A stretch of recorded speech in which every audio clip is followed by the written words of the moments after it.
this thing on. Hello, everybody. Make sure you hit the thumbs up button if you're coming in.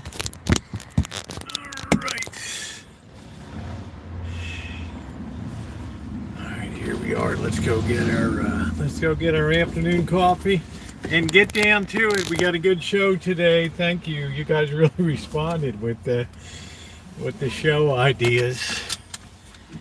And I'm really, really happy about that. So welcome in. Check service. We're going to go grab a cup of coffee real quick. Smart to see a kid with a helmet on. Riding a bike. Let's be careful we don't get T-boned here. All right, here we go. They're sitting out front. They're having a good time. What's up, Cobra John? What is up, Gail? All right, we got a good one today. Let's start with our cup of coffee. Thank you, Vincent, for today's suggestion of a topic. We'll read his Gmail in a little bit and get down to business. I think it's fascinating. People's interest level has really gone up a lot recently in politics, and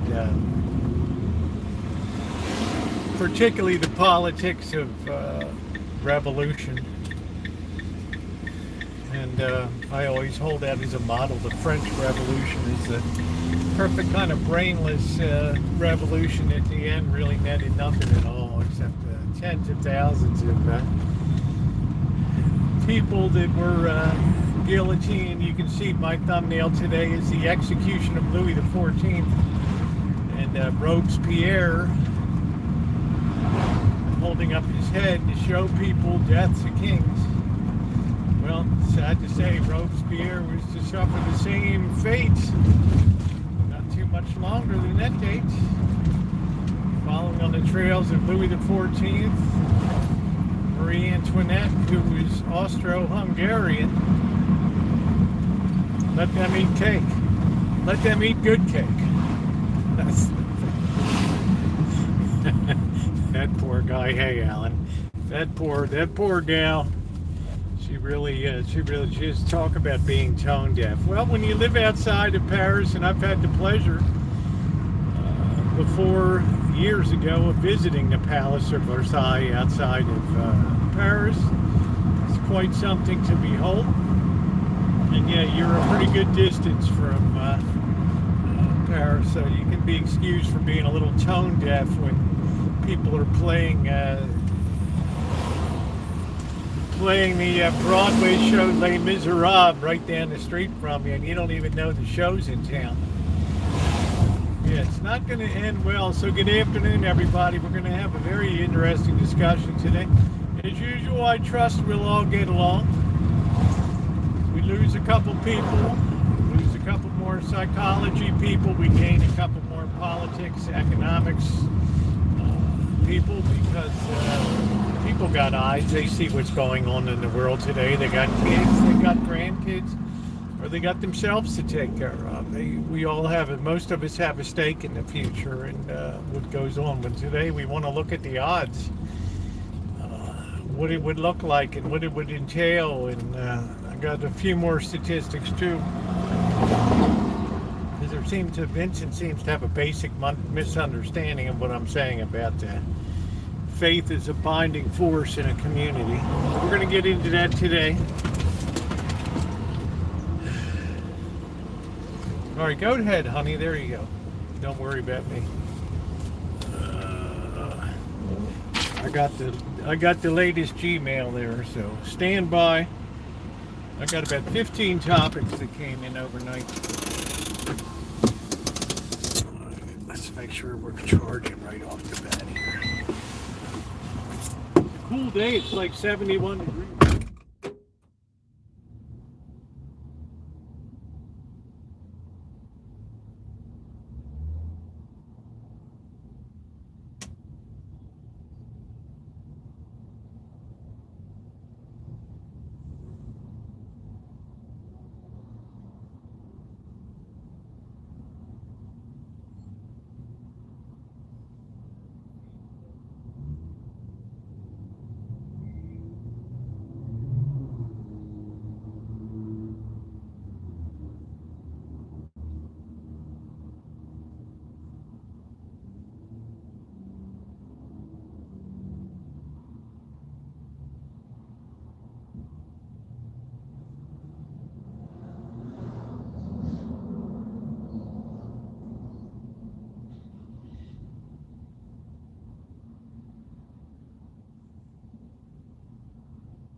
we go, ladies and gentlemen. A little busy. It's worth waiting for him to make a fresh pot of coffee in there. They like to use those big insulated jobs. Let's pull out of here. We got a lot of meat in the parking lot here. So let's be careful. Well, faith is a binding force with my leg. Yes, well, we're going to talk about that today.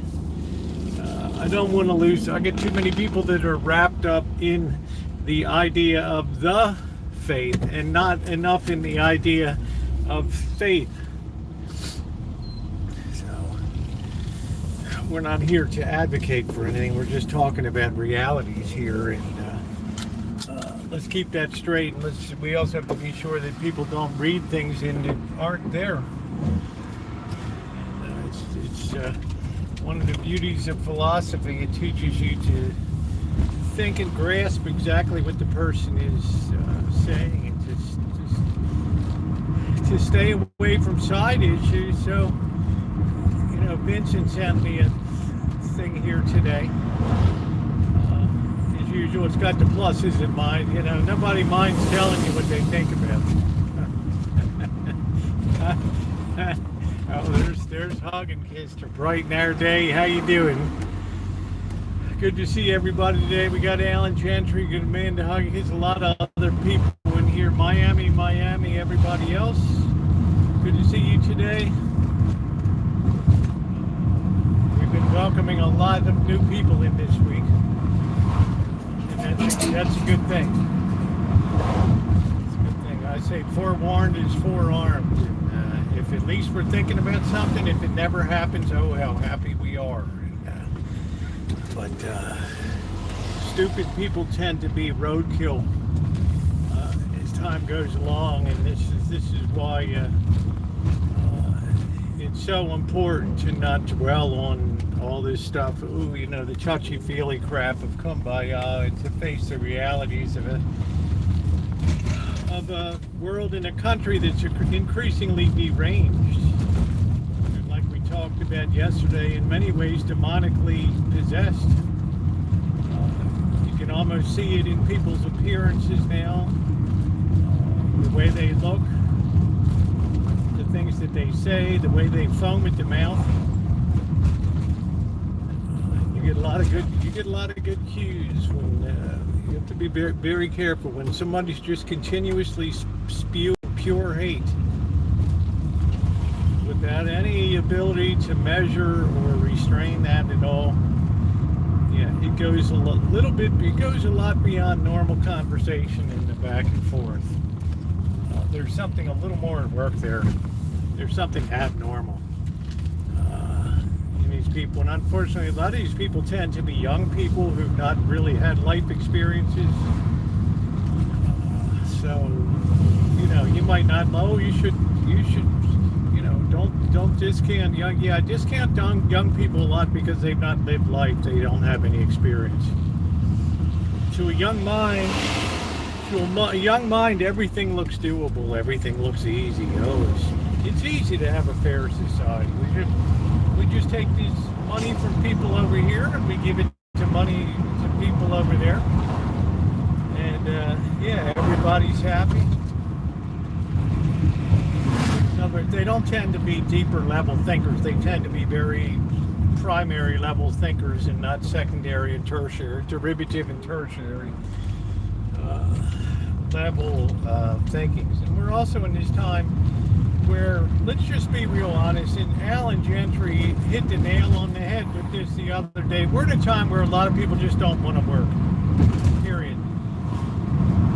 And they're not willing to work at jobs that they think are demeaning to them or below their station in life. Now, I don't know what to tell you. If you graduate with a creative arts degree or degree in underwater basket weaving with applied and forward format of original reads and ancient reads, or whether you're doing gender studies or women's studies, it's very hard to, and nobody wants to be disrespectful, it's very hard to integrate that into a modern economy. And you need only look over in Asia to see the things they're not studying over there and the things that they're not wasting their time on. They're pounding hard on reading, writing, arithmetic, and last night Huawei, who's the equivalent of like Apple over there, came out and said, we have our own chip comparable to the NVIDIA chip, and we don't need your chip. So you keep your chips, you keep your NVIDIA chips, and we'll be happy with our. This is how fast they're climbing the educational ladder. And here you have kids in college majoring in English. They can't even tell you who Jane Austen is, and you just think to yourself, wow. I mean, how is something like this even possible today? Well, the reason it's possible is we spend so much time teaching bullshit and filling people's heads with the false expectations that this is meaningful and this is going to bear fruit in their life, and they're going to be able to join the, this deep thinking corporation and this equity corporation, and now all these DEI parts of corporations are just being X'd out, torn away left, right, and center, because they're not helping the enterprise of the corporation. And the corporations know that it's tougher times coming with trying to make money, and at least the second tier, the Walmarts, the companies like that. So I'm going to say hi to some people, and then we're going to tear into it a little bit. If you haven't hit the thumbs up button, please do. You can see by the numbers of people that have been coming in lately to these chats that they're obviously of a lot of interest to a lot of people these days, and that's been very gratifying to me, because sometimes you just it's good to fresh up a little bit and take some new directions and take advantage of your education and your background. I think we're pretty good. I just bought a Tesla, paid cash for it. Hey D-Dub, how you doing in Miami? And drove back home. The very best car. That's really good. How often did you have to stop? Hey Ned, hey Lurker. Dr. Frankenstein, a little bit rather, everything is rather peaceful. We are peons to them, yeah. Congrats on the car. I didn't get back to you on your sermon there, D, because I couldn't really hear it. I forgot to tell you, I couldn't even, it was just too garbled. So, I hate to say that, but I remember what you did. I sold my hand, that was my reward. I only paid $23.9. Well, good, you need a decent car. Miami, hello to you. I fear Rosie gets too negative. It's better to be realistic about things, Boy Blue. I will draw your attention. How you doing, Buttercup baby? I will draw your attention while you're, hey Suze, while you're looking at Tina, how are you? Where you're looking at Jimmy Kimmel and Trump wanting to close down other media outlets too. You better direct your attention to what's going on in France. I haven't seen anybody today talking about 1 million people on the streets of Paris with tear gas. Just because you have an ocean between you and continental Europe does not mean that ideas don't go back and forth at the speed of light across different areas. So I would encourage you, Boy Blue, take some time today, understand what's going on in Paris. Understand that more and more you're seeing guillotines appear at a lot of these protests, similar to what happened in Portland. Now you can either be ahead of the curve, or you can be there later wondering where did this come from? Small world. Yeah, I'm seeing the signs. I'm seeing the signs.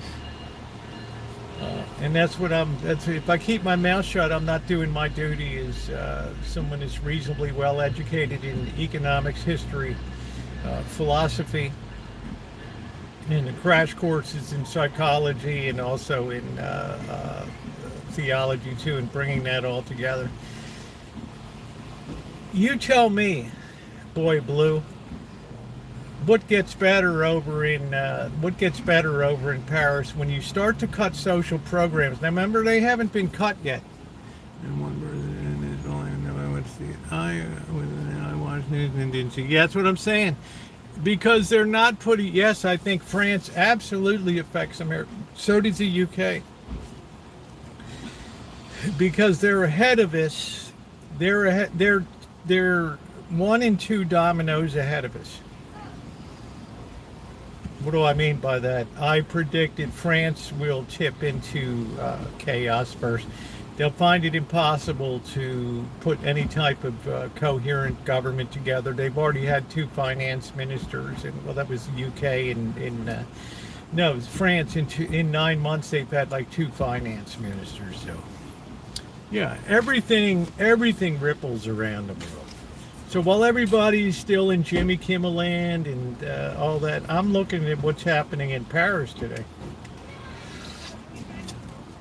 I'm seeing that the transportation system is on strike.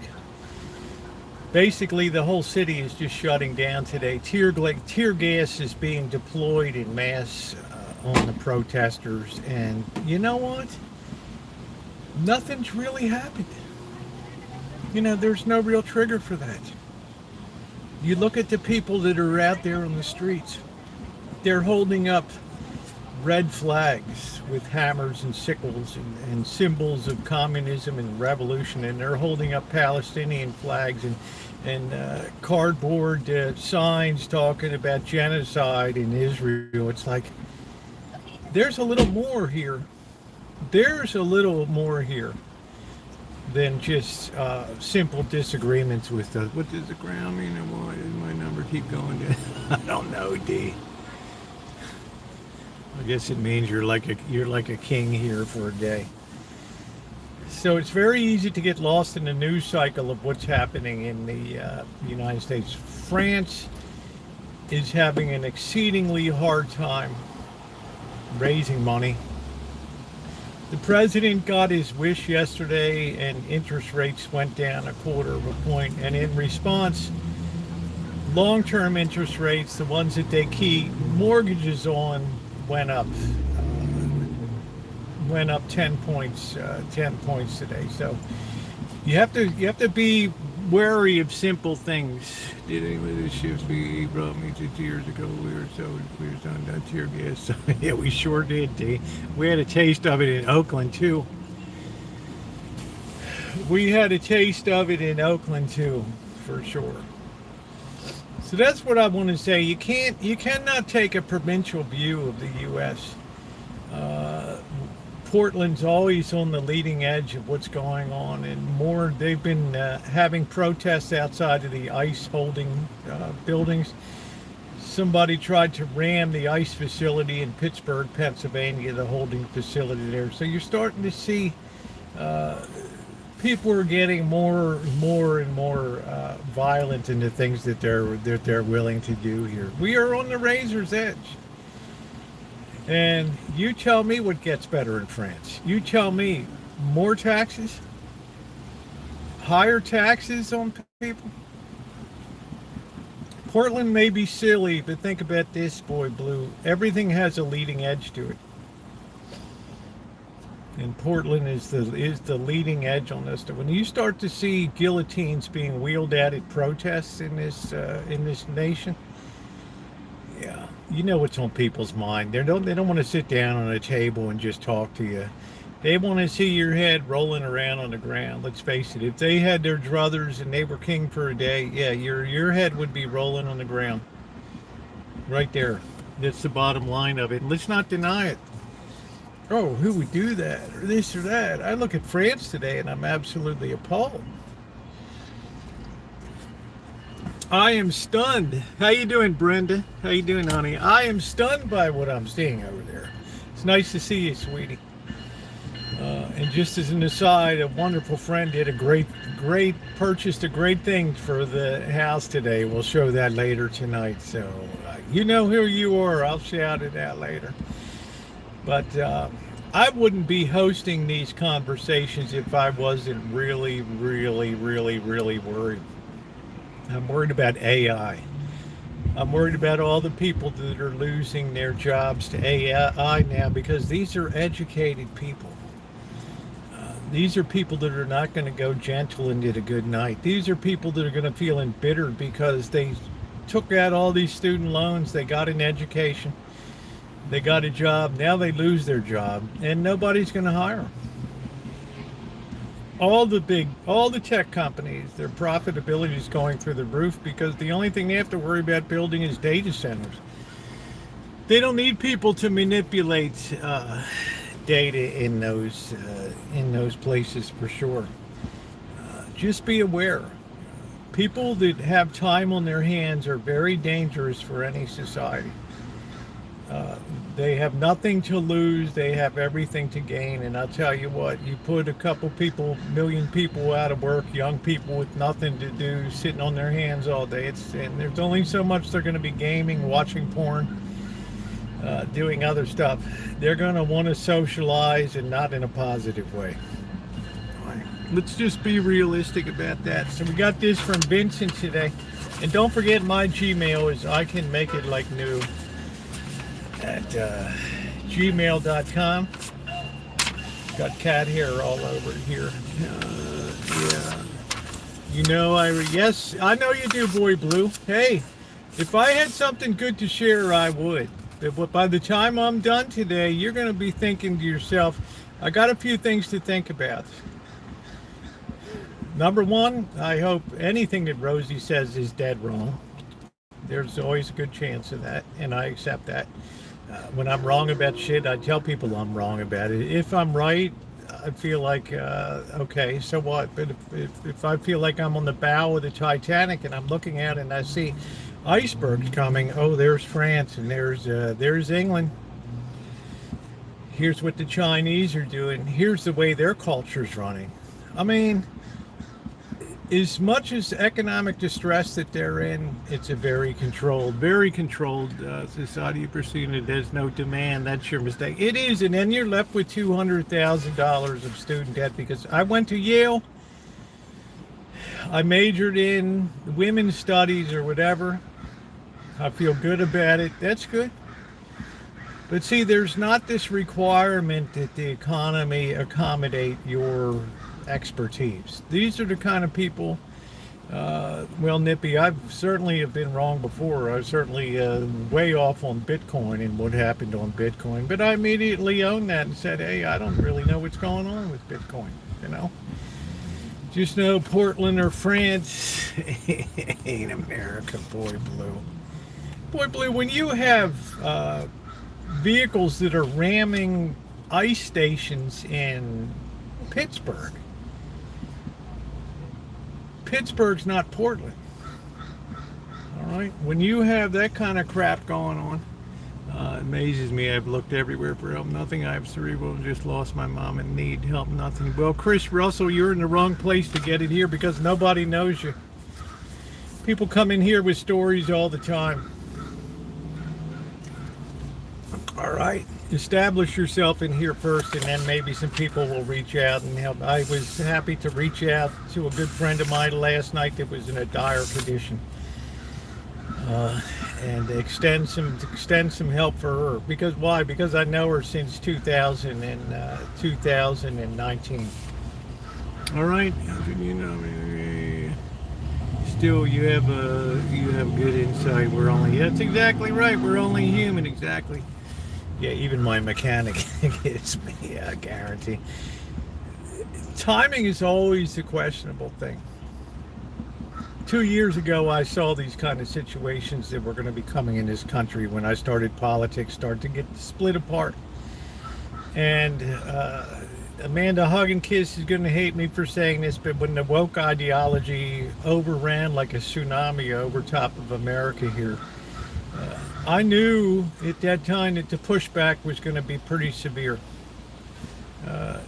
I grew up Pittsburgh. It's not happening on the low. I'm just saying, Boy Blue, the fact that it happened at all, that somebody rammed the barrier at the ice place and then fled, tells you what's going on. Speak to what people for current future. Yeah, for current future jobs. Right now, I'm going to be honest with you, Dr. Frankenstein. It's exceedingly difficult for me. Everybody's turning against higher education now. Charlie Kirk turned against he said college is a waste, and in a lot of ways it is, because our college doesn't shape people for success.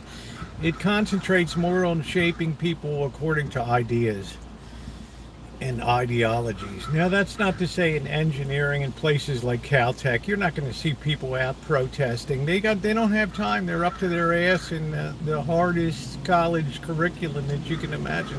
Yeah, and the vocational schools too. But we have to remember, we have to have people that want to work. We have to have people that are willing to get up at 5 a.m. and show up at the apprentice training program at 6 a.m. to begin training. This is becoming more and more of a difficult thing. Also, we have to understand the limiting factor of interest rates. I'm sure it rankles the president quite a bit that since short-term rates, his wish came true and they cut rates, that the long-term rates have gone up.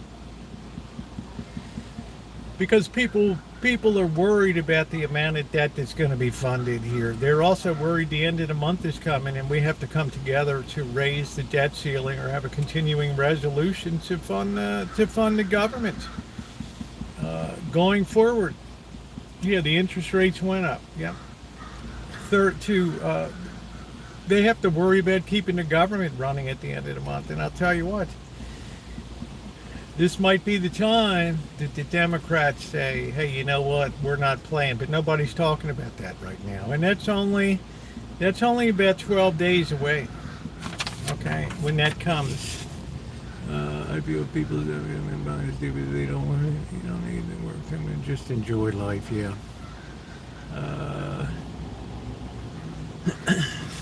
It's not so easy. You have to be very careful of simple relationships. Well, we'll just cut short-term rates, and your mortgage will become cheaper. Well, it's cheaper than it was 6 weeks ago, but it's not cheaper than it was 2 days ago. So let's just say you got to kind of keep an eye on these relationships and things.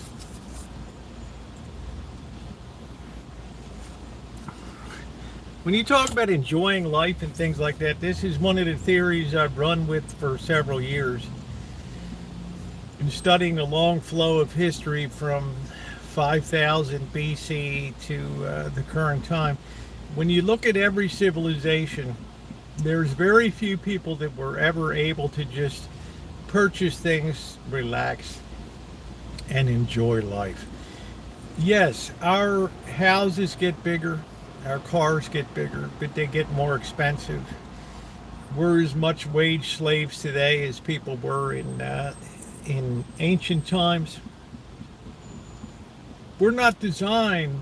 Humans' history doesn't unfold in terms of few people have to work and a great number of people can sit around and do nothing except play video games, be on social media all day long, or be gaming all day long. It doesn't work that way. All right. And be on time is very big. People even showing up on the job. Exactly. People back in the day. Yeah. How you doing, Jen? People don't show up because the wolf is not at the door. They have this idea that's burned into their brain since the 1930s and mostly the 1960s and then through the 1990s that I'm fail-proof. No matter what happens, I'll have some money, I'll have some food, and I'll have some kind of roof over my head. So Alfred E. Newman, what, me worry? When that gets stripped away, like it looks like it's beginning to in France, then people start to freak out a little bit. So let's get that thumbs up going. Roosevelt, enjoying the recent format quite a bit. It's like they always lead with the good thing first. Why don't you get a decent studio set up instead of that worn out van? Did they lock you out of the house, or did you sell all your audio gear? Now that was a great background. I was talking about the wall of sound here. Anyway, you seem to think a revolution may be coming if I decipher between the words, but why? Why is all of this controversy? This could be Boy Blue. Why is all of this controversy not just another passing fad? More to the point, do you think most people could survive a revolution? Say if the stuff really hit the fan. Also, I don't understand why you think Christianity is key to this country surviving. A lot of Islam people are good, so are many atheists. Seems dumb to me. Well, you missed the point of that. We'll get into that a bit later. But the first thing is that every civilization has an arc. And Western civilization, if you look at history, has been on an arc for probably close to maybe the early Christian movements were moving in. They were converting barbarians in Germany and other places in mass in the 200s and 400s AD, massive conversions of people to Christianity. And the arc of civilization started to build on that, little by little by little. As people threw down their clubs, they threw down their swords, and they just decided, yeah, they did the Rodney King thing. Can't we all just get along? And they got bound by a higher purpose that everybody could buy into. And that's exactly through the course of civilization, with the various ups and downs of Western civilization. People bought into that more and more and more, until you reach the point where almost 90% of the population was converted in the West to Christianity. Now, that was the binding force of it. Notice I haven't said right or wrong. I've just said that's the binding force. I can't say if a rope binds you, I can't say if the rope is good or bad. All I can say is the rope binds you. Okay. Now, you reach the top of the arc, and what happens? You start to dilute your population with people that no longer buy into the overarching ideas of what the nation and the whole traditionally believe in, nor do they buy into the traditional values of what it means to be American. And we can see case in points with the representative from Michigan or Minnesota, Omar, whatever, that you start to see people that don't even like the country that they're in.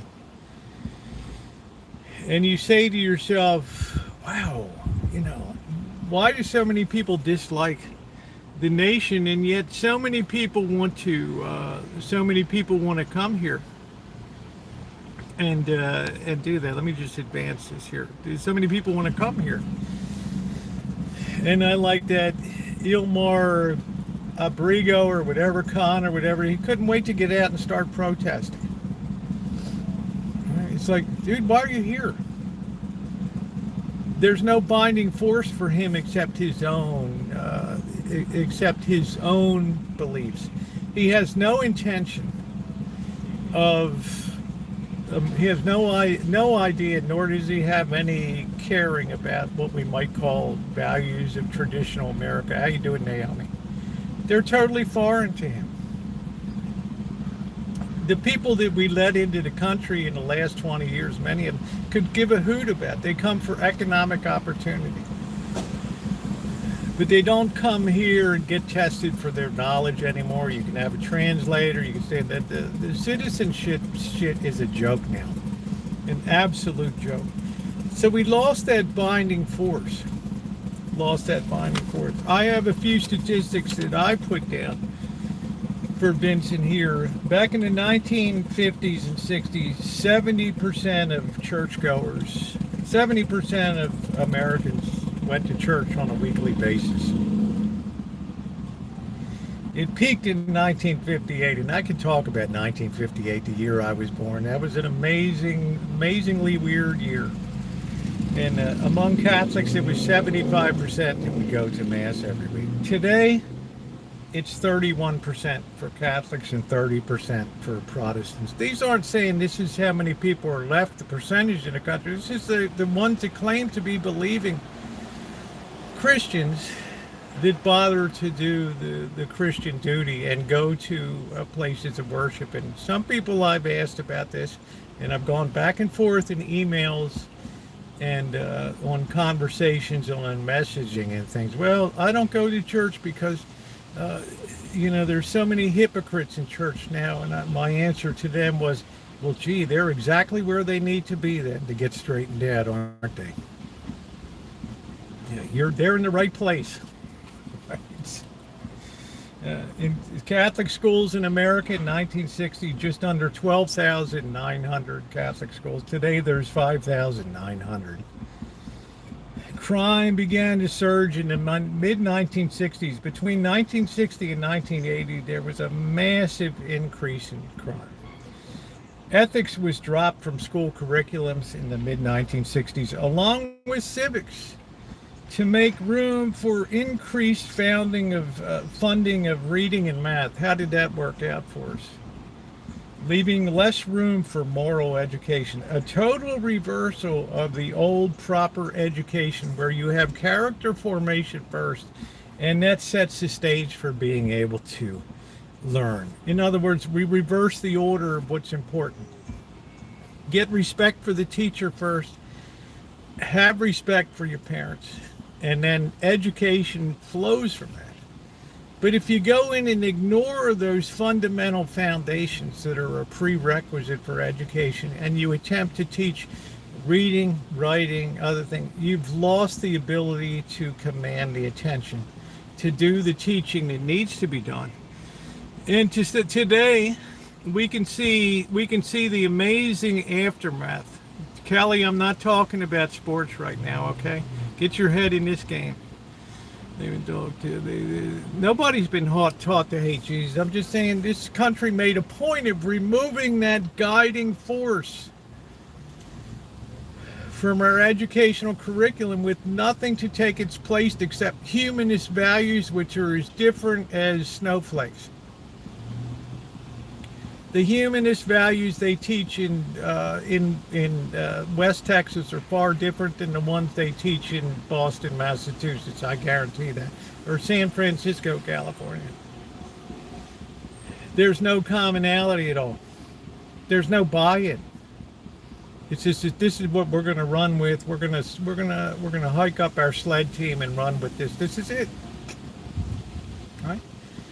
We don't have that commonality anymore. And I haven't said whether it's right or wrong. I've just told you the reality of having a binding force that held this nation together. I won't go there, Boy Blue. I don't believe that. I don't believe that.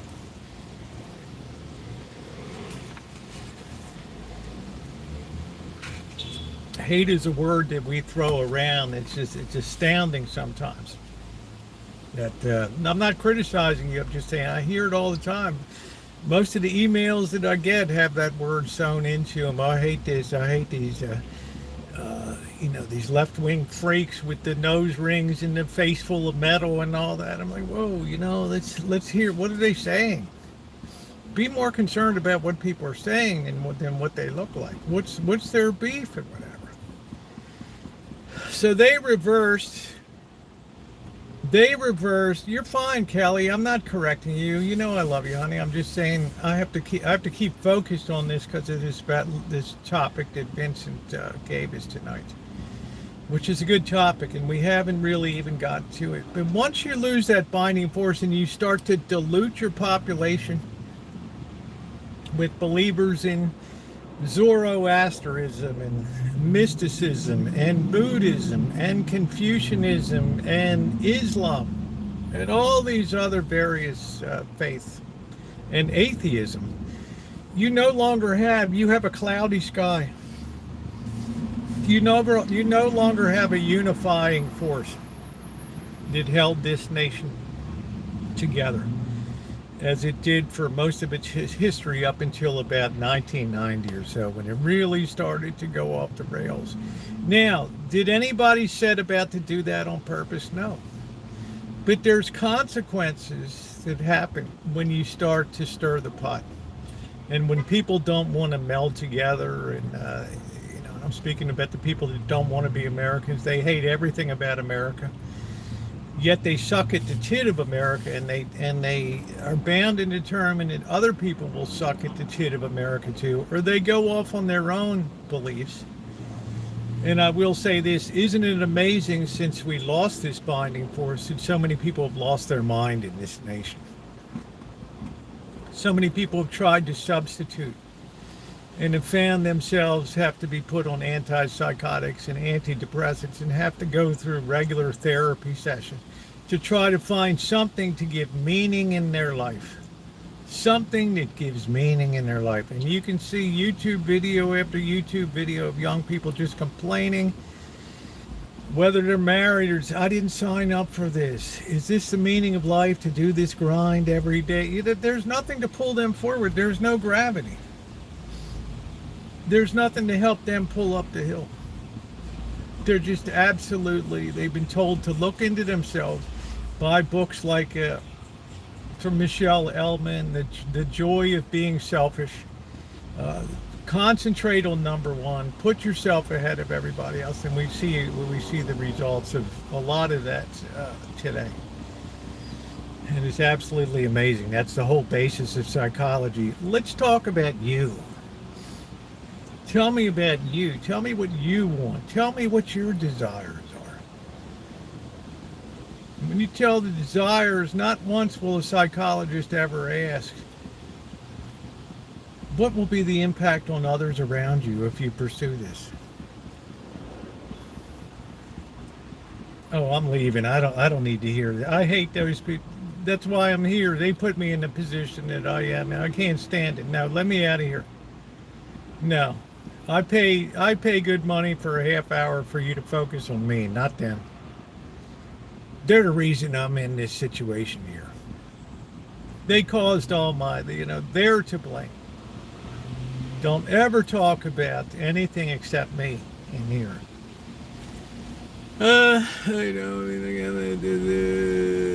Yeah, we had 5% of them were. That's exactly correct, Buttercup baby. But did we throw out the whole institution?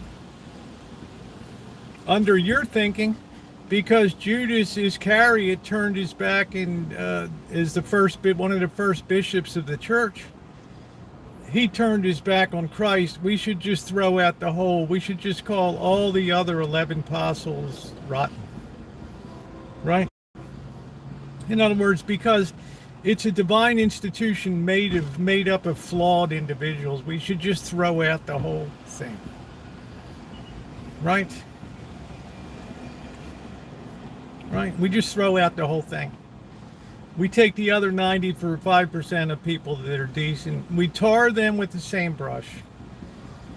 I say they've gone to great steps to clean up and do the things that should have been done 50 years ago, 60 years ago, when people are being fondled and all that. I'm just trying to say institutions can and do get themselves on the right track. Yeah, Judas is fulfilled prophet. I'm just saying, any place that, and I'm telling Buttercup baby, any place you have human beings, you're going to have fail points.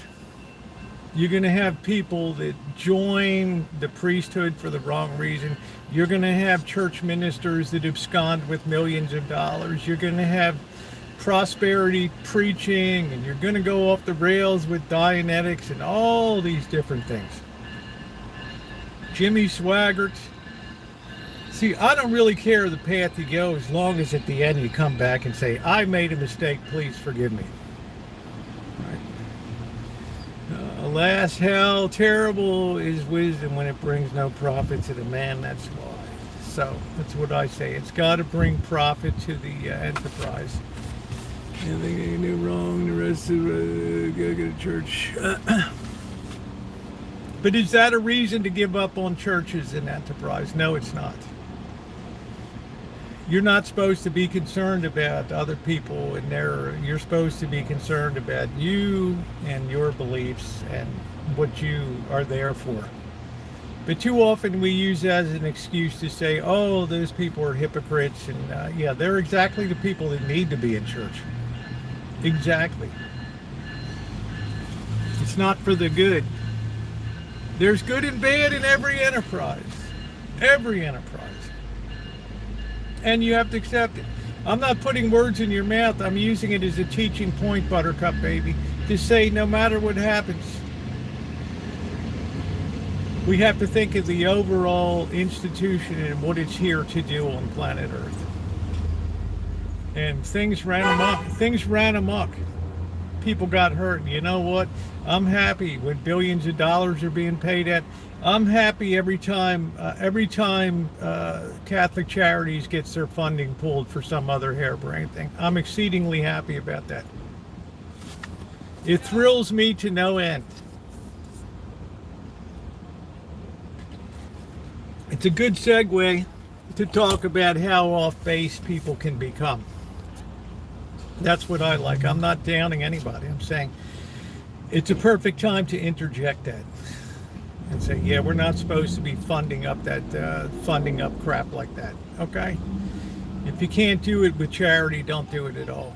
Is my belief. So now we have a situation where we don't, the great majority of people don't really carry anymore, or they self-style their own relationship and oh, I'm good to go, and things like that. So that binding force that was very critical, that held the Western civilization together, has been diminished radically. And it's been diminished radically because of the dilution of beliefs that's taken place. Now you may say it's good. You may say it's great. We should be happy to welcome all people.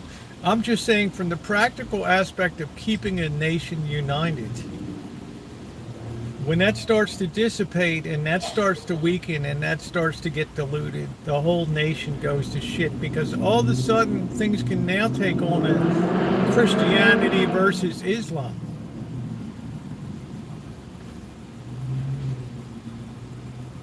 Now all of a sudden it's like, oh, now we're fighting about that. Now we rekindle the religious wars and things like that within our own country. I'd love to see more tolerance and respect for each other, but it's disappearing. Yeah.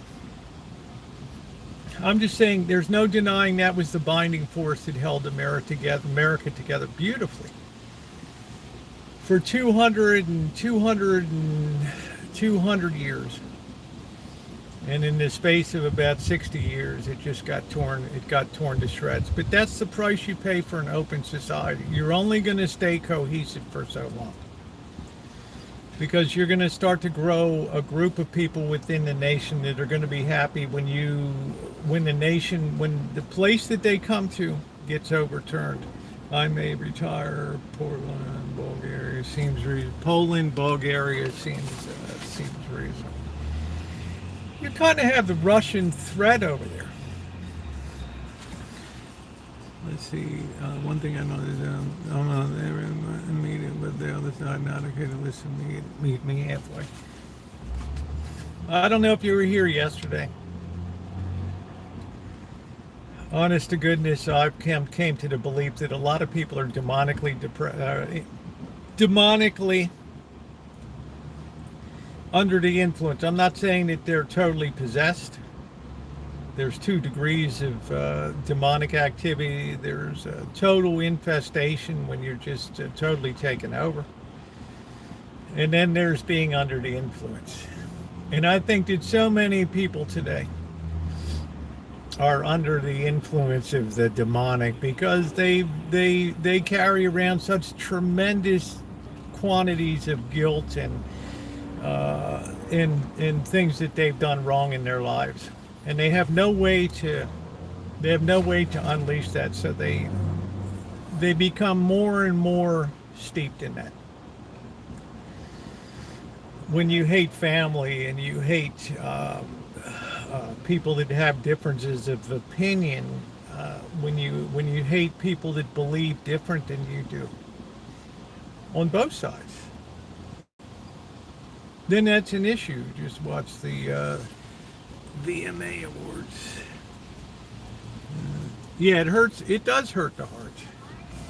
It does hurt the heart.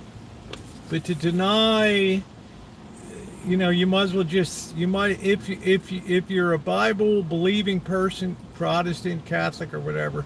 And if you don't believe in the dark side of hell and the demonic and the devil, you might as well just take half your Bible and just throw it in a trash can and live a fantasy land. The problem these days is we all want to buy into the touchy-feely. Oh, we're all good to go. No matter what we do, we're all good to go. No matter how I live, I'm all covered in the end. It's all beautiful. So, getting back to this, Vincent wants to know, do you think most people could survive a revolution, say if the stuff really hits the fan? And I thought it's an interesting question. Because we're a very, what we call, we're a highly interdependent nation. Which means, I don't know how many crops Amanda Hugginkiss grows on her balcony of her luxury condominium there in Atlanta, Georgia. I don't know how many people are dependent on medications and things, and pharmacies and pharmaceuticals and things like that. We're food sources to be able to have a grocery store to go to, and there's no denying we're having more food deserts in the world. It's undeniable in the United States. There's places that you can't. How you doing, Phil? I don't know if Russia's failing or not. We have, if you believe the Fatima apparition that Russia will spread her errors to the world and will be the beast of the end. In the end, we shall see. You don't have to believe it, but it's been stated before, and there it is. But Russia just seems to be Putin seems to be increasingly possessed himself, in my opinion. Yeah, I don't have a green thumb. I could grow some things, but it's very hard. When you think about something just as simple as procuring salt or spices, or you think about getting flour and things like that, and you think about how interdependent our society is. Yeah, I'm glad you're feeling better, Phil. Yeah, Phil really went through it.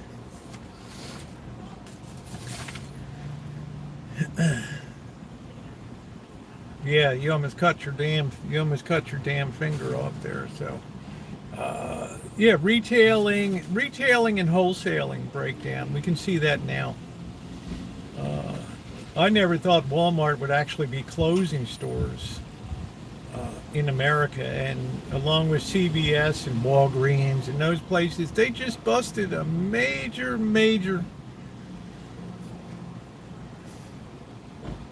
gift card scam up here in Santa Rosa, where they saw these people go in, and cops saw these people go in fiddling with one of those racks that you can get gift cards out of, all for the rack. And they were very suspicious, so they followed the car and they pulled it over. The people had all kinds of machines for encoding gift cards, and something like 20,000 gift cards in their car. And they had stolen hundreds of thousands of dollars of money from Walgreens. Bars around, picking the field. There you go. Yeah, picking the fields. Hundreds of thousands. I could see it in Las Vegas. I could see that Walgreens just made the decision. No. Down on Charleston and Las Vegas Boulevard, yeah, it's organized crime. Down on Las Vegas Boulevard at Charleston, that Walgreens shut down there because they couldn't make it anymore. They had to have so much security in there that it made it impossible for the store. How you doing, Shimei? It made it impossible for the stores to be profitable. They shut it down. All the Rite Aids have shut down now. A lot of that is self-inflicted. There's also a lot of theft that occurred, and a lot of that, I'm sad to say, is internal amongst the employees that work there. To steal hydroponics. How you doing, Shimei?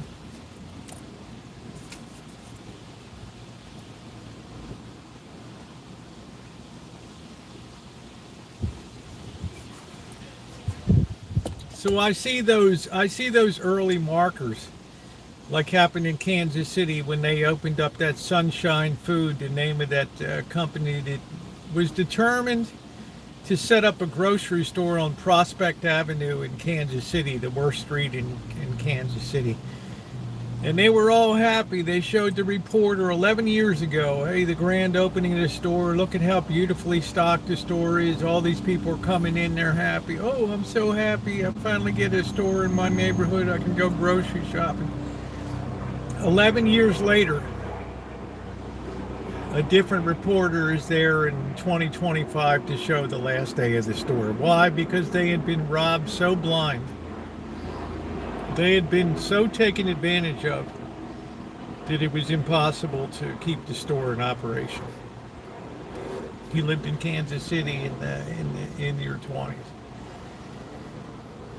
What do you do? Yeah, it failed. It failed because of theft.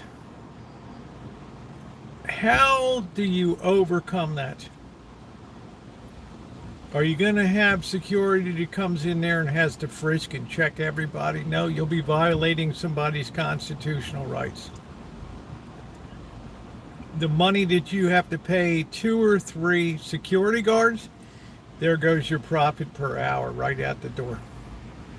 Yeah, during the crack epidemic there, it's still going on. They finally closed up their operations. You see the same thing, but just call up a map of Baltimore City and look at grocery stores, large chain grocery stores on the map. You'll just see whole gigantic sections of the city that have nothing there. Just little corner bodegas where you walk in and you're dealing with a guy behind plexiglass. That is one of the reasons we don't. You wouldn't have a 24-hour Walmart. You're just setting yourself up for a supermarket sweep with a couple machine guns. Yeah, some of the best barbecue used to be Arthur Bryant's, but then they said he went chain, and people don't really like Arthur Bryant's anymore. So I don't know. How do you overcome that now? I would tell you it's impossible to overcome it unless you have a huge investment of capital into people just have to stand there and do a touch screen to touch what they want. They won't be able to look at anything. It'll just come through the little plastic wheel, the lazy Susan, you put your money in and then here's your groceries come out and all that. Nobody's going to do all that. Nobody's going to do that. You have to change the people. And I tell you, my friends, changing people to overcome their nature, their natural human nature, is an impossibility in today's world. It's almost an impossibility.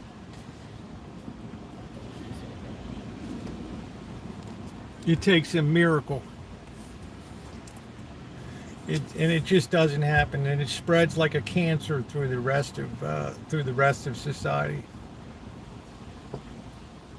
Yeah, I remember A&W. I had A&W in Boulder City. Yeah. It becomes too dangerous for employees. Said, man, I'm too scared to even come into work. How do you change that? How do you fix that, Chuck? And hello, by the way. How do you fix something like that? Families to move here, they do online work. Well, a lot of that online work is going to be taken over by AI. All call centers are going to be AI manned and everything, and they're not going to not show up for work. They're not going to complain about working conditions. They're just going to do the job. You have to face that reality in the world today that AI is taking a lot of stuff. General Motors is shutting down, idling one of their plants. You can't fix. Yeah, you just can't. That's what I'm saying. But you know what, Boy Blue? Here's the payoff. It never gets better by itself. And this is when Vincent says, like, tell me the good news. It never gets better by itself. It just continuously spreads like a cancer. Like the cancer of uh, making meth out in the countryside in some of these towns in Missouri that Missy Jen would tell me about, that are so damn dangerous even the state police don't go into them.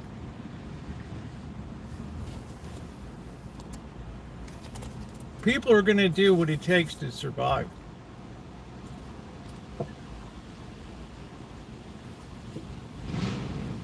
Then you think to yourself, well, I'll just get my groceries delivered. Think about the additional layer on that. Think about the additional consumption on that. And people taking things around, and now these people are kind of at risk when they're delivering and doing their thing out there. It's worrisome to me. Very worrisome to me. Because I don't see anything getting better. And I guess what really set me off this week was those terrible educational results from high school seniors. I'm very scared for the future of this nation when 2/3 of our high school graduates are not not doing math, reading, or understanding comprehension on a average level anymore. One third of the people are at average. We had a big build the steel factory will hire 20. What is it? Weirton Steel? What's the name of the plant?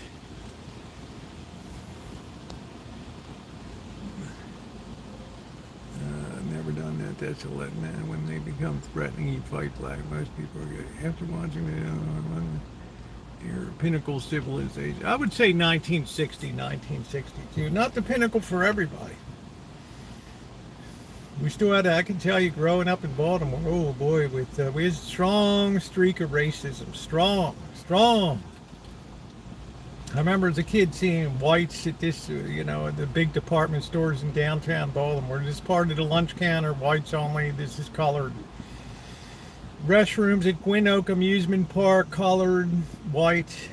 Yeah, it wasn't a perfect world. But I bet if I asked the average person that was alive, the average black American then, is America better off then for the average citizen or today? I think we know what the answer would be. I think you know what the answer. These poor people are as apt to be victimized as anybody else in society as they get older.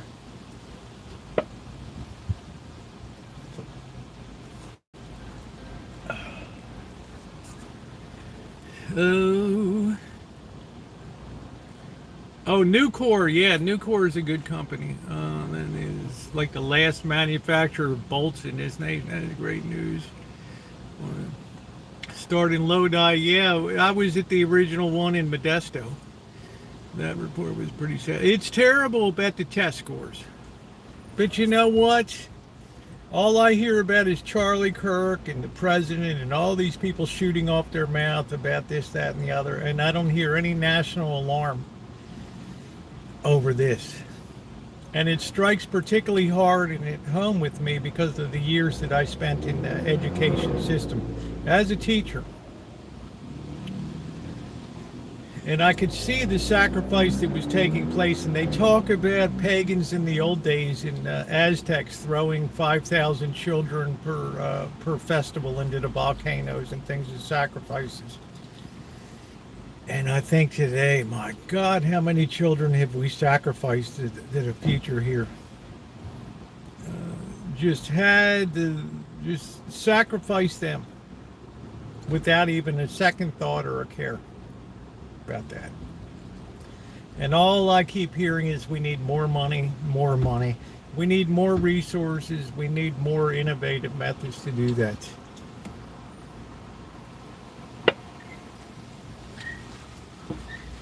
How can a nation survive when people don't have basic skills? How can you present yourself in an AI world You can't even go to trade school. The first thing you think about, oh, they'll go to technical school. The first thing they're going to do is sit down and give you an examination. They're going to see if you can do fractions and decimals. They're going to see if you understand how a ruler works. Or they're going to see if you can do metric system. They're going to see it all. Yeah, there's the other side of the whole Aztec thing you never hear anymore. The horrific mass sacrifices that took place in tremendous numbers every year. Heartbreaking. But that's that's something we should admire, and that's something we should hold up as good.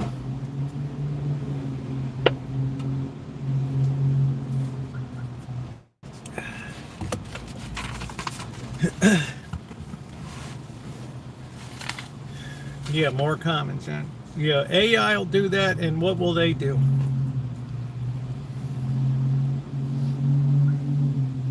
There's all kinds of things about that. Yes, you can just punch it right in. Aztec children sacrifices, you can just put in pagan children sacrifices. Common. Not just among Aztecs, but a lot of places in the world. Because they had the unifying thing of some god greater than them that held society together and kept it together. We don't have that. We don't have that anymore in this nation. Everybody yokes themselves up their own way and goes their own way. And worship is real. Moloch was an ancient Canaanite god, of course. But people poo-poo that today. Doctor, and just treat things like that as if it's just a fairy tale, and it's we're more advanced, we're more scientific now. We don't need to believe superstitions anymore. And then I just look at society today and I say, wow, look at what we did in 60 years. How are we going to make this bad again?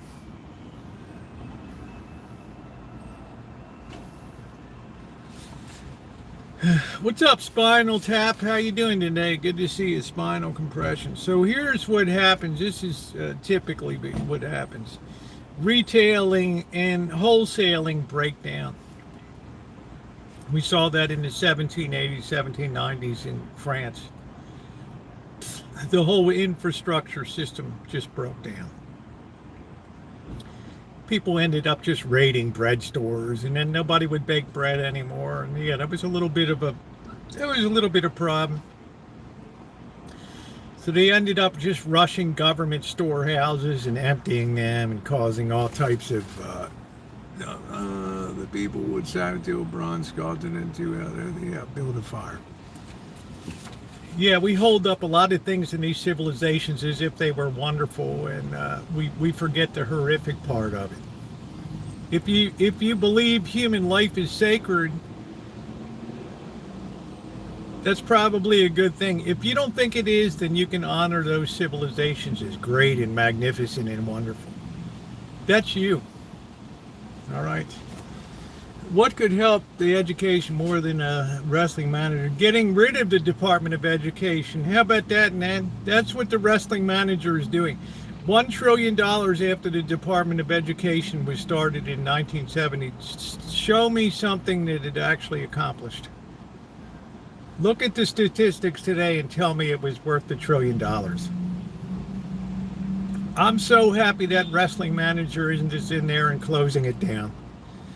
Put education back under the control of the state and local level. Yeah, that's it. I said it. I don't need another hazy. I don't need another harebrained method of teaching coming along that costs millions of dollars. And the school system has to buy it and use it. The French are not what I would rely on as a sacred history. I've never mentioned sacred with the French at all. Yeah, it explains a lot, man. But you don't have any defense for that. All you do is laugh. The statistics look you right in the face, but because you're so ingrained in your position, you'll sell the kids down the river, it's fine. Continue that Department of Education. They're doing such a beautiful job. They're doing so great.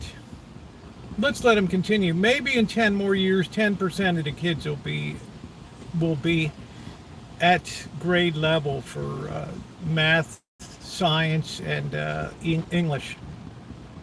Go ahead, continue in the same channel. Give people the same thing.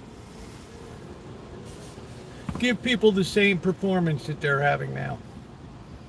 All right? Because they're teaching bullshit in school these days. That's why. The 3 R's collapsed. Respect for teachers collapsed.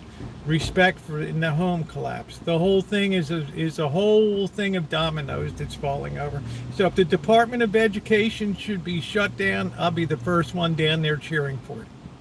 And if it takes somebody that can get the job done, then so be it. Because I've had the people that are professionals, the PhDs, the well-educated intelligentsia from Harvard and Yale and University of Chicago. I remember them coming in and talking to us. Oh, we got this new system coming out.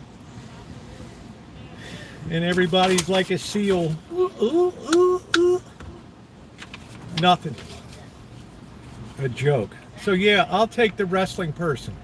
Yeah, because that's somebody I'm sure will get the job done. All right, that's a beautiful thing in my mind. Get rid of it. It didn't serve any purpose.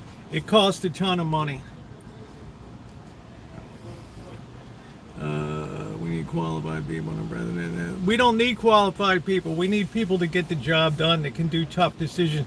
I had qualified people on this city board of education here. They couldn't, after 3 meetings, decide to close down a deficient high school and do those kids a favor and move them into a good high school. What did all their education and all their background do for these kids? Not a damn thing. It condemned them to the same shitty school that they've been in. Why? Because of cultural things. In other words, your math doesn't mean anything. Your English language skills mean nothing. Your science skills mean nothing. But you can come in here and do your cultural dances and other things. That's what's important in the future. What a bunch of misplaced priorities here. What a bunch of misplaced priorities. So I think to myself, how could it be worse? How could it be worse? Yeah, teachers are babysitters, yeah. How could it be worse? Bring her on. Let her do the job. Shut it down. What good are you doing? What good are you doing to students of this country? Not one person can say it. Not one. In this chat, Amanda Hug and Kiss right on down. Not one person can say anything defensible about that department. Oh, but they're professionals. They're highly educated. You know, like Dewey, right? And all these intelligentsia that just destroyed and undermined our system. Could you imagine going to school today after thinking that? Yeah, it's this more than anything else really opened my eyes the last couple days, Chuck. When those test results came out, I thought to myself, wow, shit. Who in the hell's going to hire these kids? And they're going to complain because they're not making a decent living.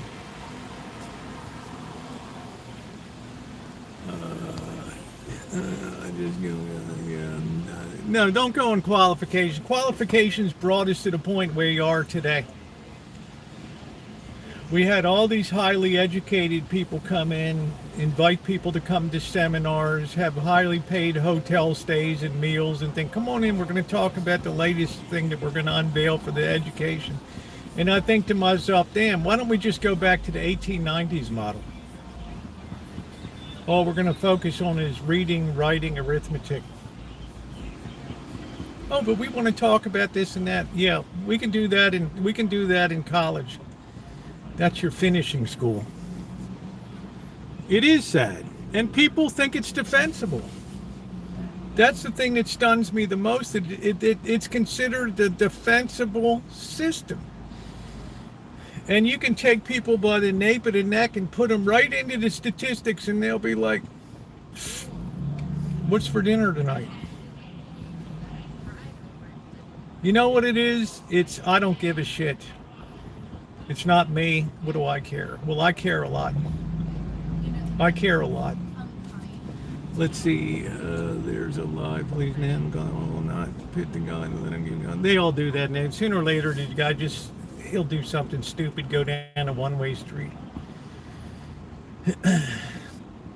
This is what I'm talking about. Defending the indefensible. As if it benefits the American future to have uneducated people. Please, somebody make that make sense to me. Make that make sense to me, or tell me what the higher order that you're serving is. Tell me what the principle is that outweighs the ability to learn the 3 R's. What is it?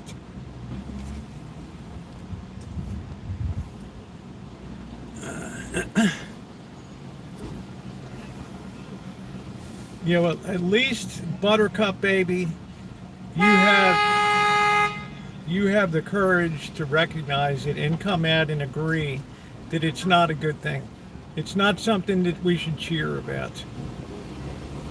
It's not something that we should say, oh, let's just get rid of the wrestling woman because, yeah, could it be worse?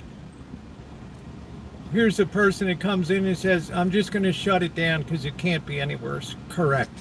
That's your job. She doesn't pretend to be an educator, but she has sense enough to realize that education should be decentralized to the state and local level as much as possible, and not on the federal level.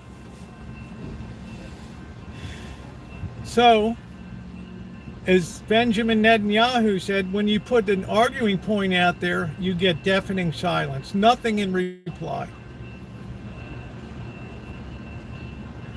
Because it's indefensible. It's like, I care about other values more than I care about the education of the, yeah, they'd be much better off. They can't be worse.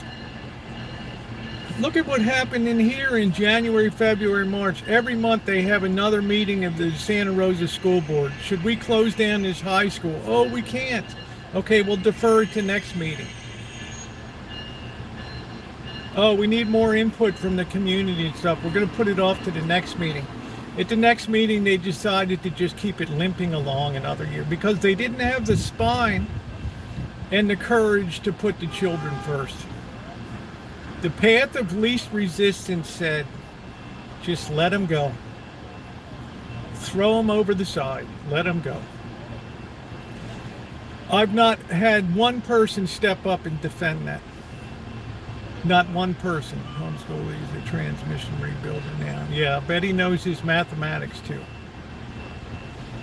But we're supposed to celebrate our great Department of Education that sucked down $1 trillion and showed this product at the end of it. For $1 trillion, you think you'd get a new car?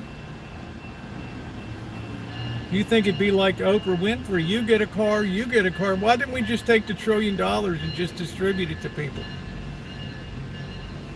All we did was fatten administrators, fatten up teachers. How you doing, Optimistic? And I was a part of that system, so you're not going to tell me anything about ground level elementary school education whatsoever.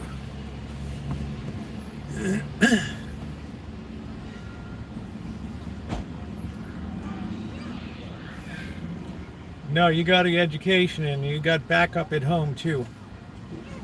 You got what I call, you got the triple header, man. You got the triple play. You got smashed around a little bit in the classroom. Then you got your mother to smash you around at home. And then it was like, ooh, wait till your father comes home and here comes the belt. Oh, you little bastard. What did you do today?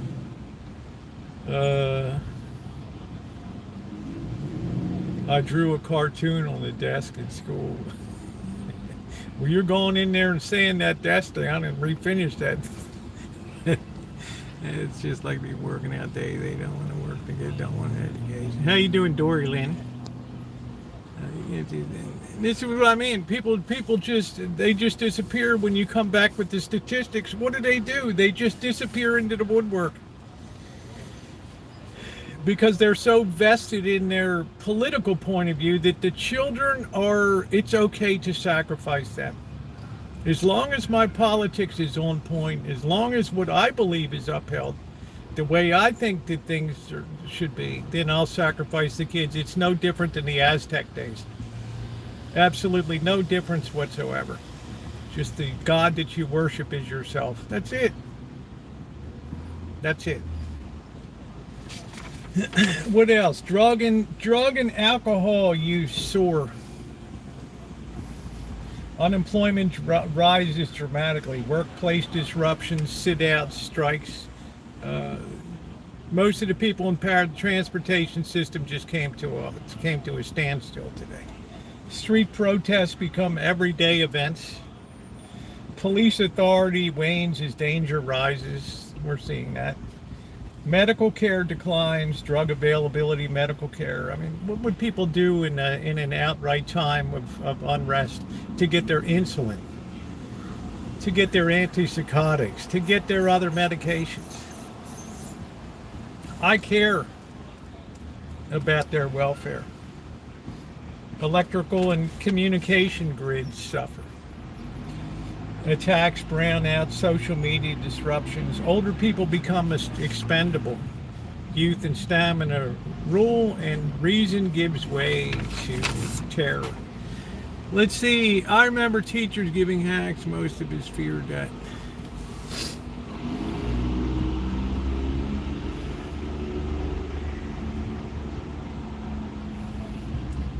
Well, I've said it before, Judy, and I don't want to overstress the point.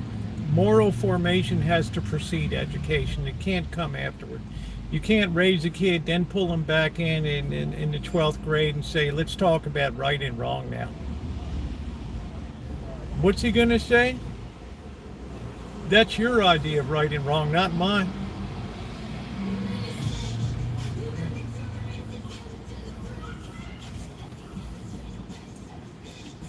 Three R's a must, then comes history. The 3 R's are an absolute must. So you can't have, since we agreed that the 3 R's are an absolute must, what's the precondition for teaching the 3 R's? RESPECT. Aretha Franklin sang about it. Absolutely have to have. Respect is the foundation of that. And when parents don't respect teachers, and when parents are feral and don't see the value of education, then everything is lost. Education, like anything else, is built on the ability of parents to see the worthiness of education for their kids. When they start to come in and say, you're the teacher, I'm not wasting my time teaching my kid, what are they paying you for?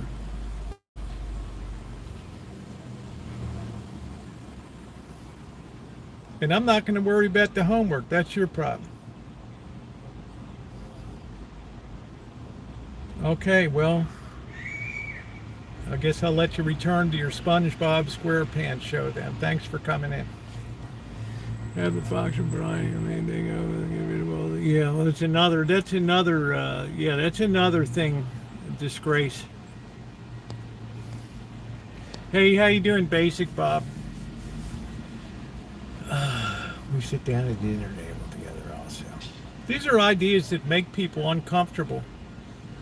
They make people angry, but at the end of the day, this used to be common sense. Isn't it amazing now that what used to be common sense makes so many people mad? Hey, happy face. And on the face of it, they just disappear. They don't engage. You'd be in trouble enough, exactly. There was a chain of command. So yeah, that educational performance hit me really hard. I never thought stuff could get worse until it hit an absolute all-time low. And you know what? It's going to get worse. Because now they're at the point where we're cutting budgets here. I went to school. I had no less than 40 kids in any class I ever attended in my life. My high school had 45 kids in a class, 45 boys. You could have heard a pin drop in class.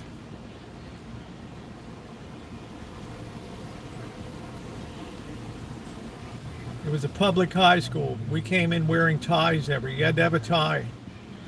Baltimore Polytechnic Institute. You had to wear a tie every day. It was like being in the Marine Corps.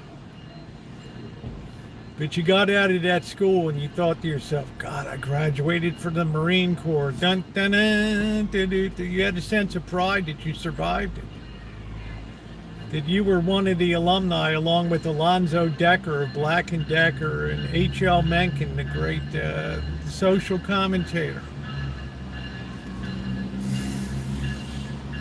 Children need boundaries. They aren't getting no drive down. They test their boundaries. Yeah. I can give you kids business for done. Yeah, you can.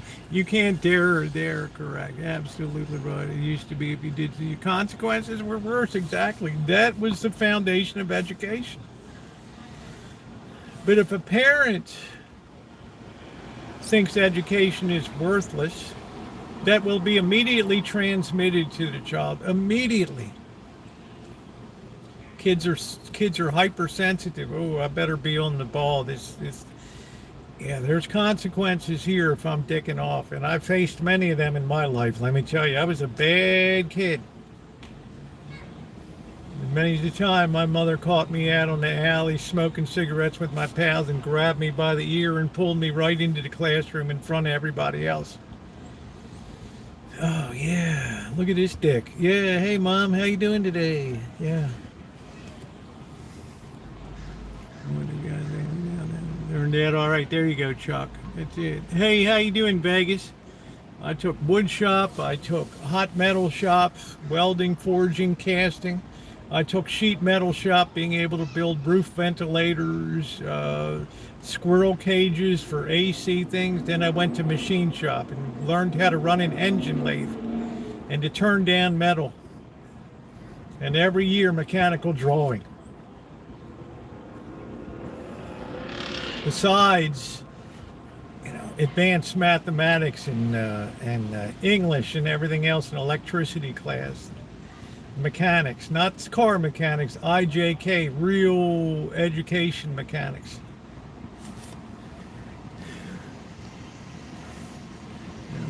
Yeah, 300 people. My niece was accepted to a gifted, and my brother gave her the option, and she said no. Well, I don't want to comment on anybody else's stuff. But I'm saying, Kelly, maybe they had some reason for it. Yeah, so that stuff hit me hard the other day. That just rocked my world. I never imagined 2 years after the pandemic we would be even worse. And that, I thought to myself, now these kids are going to go on to college. The professors are going to be frustrated. When they go to write their papers, they're going to be, a lot of them are going to be horrific. It's all robotics, all CNC now. But in my day, you had to know how to use a micrometer. And we had to turn down. We could make bolts. I could do anything on an engine lathe. Horizontal milling machines, planes. You could basically step into any machine shop in the nation and put your apron on and go to work. Here's the plans, chalk up your material, let's get going. Kelly, I did the same thing, now being young but gifted, yeah. You made you work out back, no getting at it. They'll be in college. The colleges will be desperate to accept them to get their money or their to get their student loans. What kills me today is seeing these videos from these young kids that graduated from college with $50,000 to $200,000 worth of debt that have absolutely zero prospects for the future. Zero. And then you see what they majored in and the things that they chose because somebody said we're opening up this new studies program. Imagine how schools and universities would be if you had to guarantee people placement at the end of it. Ooh. Ooh. What did he say? They said they're gonna cut off your educational funds from the government unless people are guaranteed placement at the end of college. I thought you said that. We better be damn careful about the kids that we take in then. They're purchased online. Oh man. Shimei, did you purchase your paper online? Shimei's like, I'd box your ears, you little bastard. Shimei's in school now, they. Shit. Shit. But you can see how even today, as soon as you mention the educational performance, it just fades into the background. The people that are, the ones that are criticizing McMahon as the education secretary because she's not steeped in the degrees and things that these prime educators have. There is no answer for it. They just disappear. And they run with the same faulty knowledge that they always run with. The same political beliefs. Nothing ever changes. Ever. And not enough kids to fill the seats in exactly. My work is closing out of their system. I mean, beer pong experts, yeah.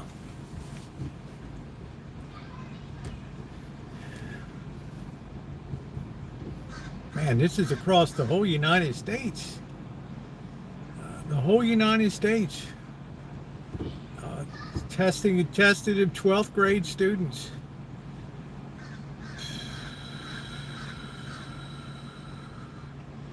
But nobody wants to talk about it. Silence. Well, if you care, you open your mouth and you talk about it. And I will always raise the banner for education. And I will always come with statistics, just like psychology. I'll always come with statistics. Not just opinions. Yeah,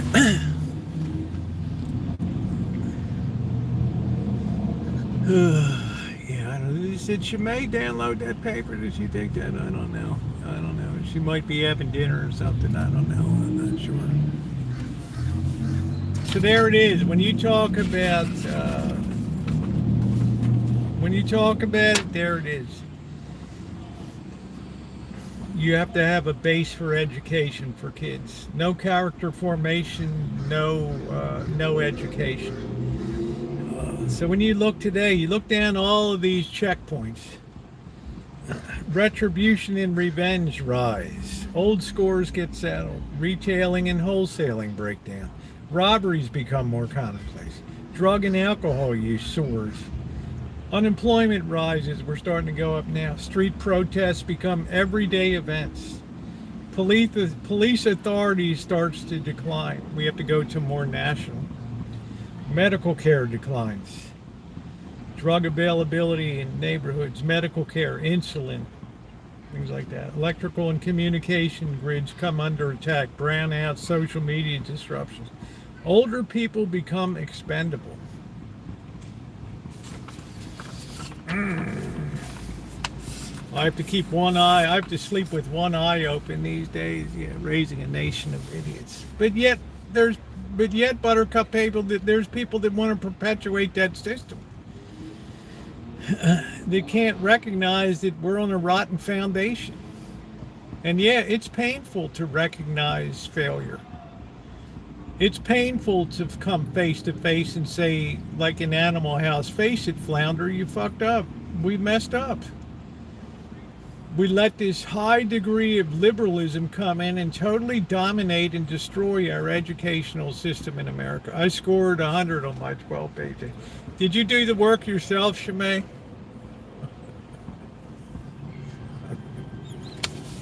Sorry, I'm not moderating this chat anymore. Like the dumbest white boy I ever seen out there. Channing ACAB. I don't know. I get frustrated because the news headlines are dominated with this back and forth tit for tat shit now, and it's just nobody's addressing the big 800-pound elephant and the 800-pound gorilla in the room, and that really frustrates me. That we just don't understand. But I think we have a better chance. What's the good news? We have a better chance on the state and local level of taking command now and redoing some things in the education system. I don't have a lot of hope, but at least the direction seems to be seems good, seems proper for it, in my point of view, in my opinion. Just because I care so much education and the well-being of the few young people that are out there today. There aren't a lot of them. They're less and less. And when you can't get a nice house and you can't afford a car, and you're just struggling to meet your basic needs, not entirely your own fault. You just sowed the seeds for a lot of pissed off people out there. A lot of people that are very discontent. They want to start blaming the system. They want to look at people that are successful and start tearing them down. Where did those? Yeah, just look up education testing statistics. It's in this last week. It came out Monday or something. They tested mathematics, which is like 33%. They tested English, which is like 32%, and science, which is like 33%. Only 1/3 of people achieved grade level performance, which means half of those people were under and half were over the 32%. That's what makes an average. I love the smell. SWOC. What is that? Statistical War on Crime? What is it?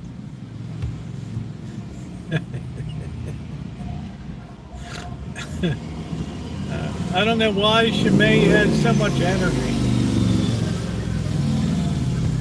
I don't know why you have so much get up and go, Shimei.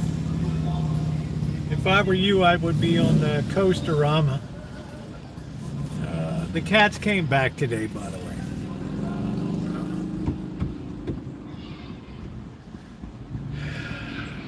So thank you, Vincent, for that. Thank you, Vincent, for that Gmail and that good idea for what we're talking about today. I wish I had better prognosis for education, but I see too many people that fight back to keep the status quo, and it becomes worse. Like in some states now, they're pushing. I think New Jersey's one of them, that you no longer have to take a mandated test to see if you even know the subject material, if you're proficient in it yourself, before you turn around and teach it to others. I thought, wow. No, we're going to test your knowledge first. No. I'm just going in to babysit the kids. I don't know nothing about birthing no babies. No, I'm just in there. Nope. Not me. You want me in there? This is me. This is what I want. Strengths, weakness, and strategic planning, man. They just get pushed along. Yeah, NEA, assessment of commonly nations report card. Yeah. He was a fish head, retraining, rode a little motor scooter. They can't work the military. They don't have the basic skills. It was a neuter. Yeah, the statistics are absolutely appalling.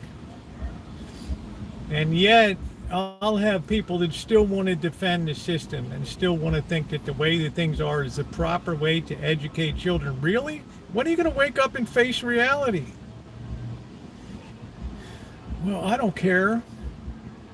I care more about the battle raging about Charlie Kirk and all this shit back and forth, and this goof on Fox that said that just have a lethal injection, all these idiots. Meanwhile, the kids are just like drowning in a pool of misery.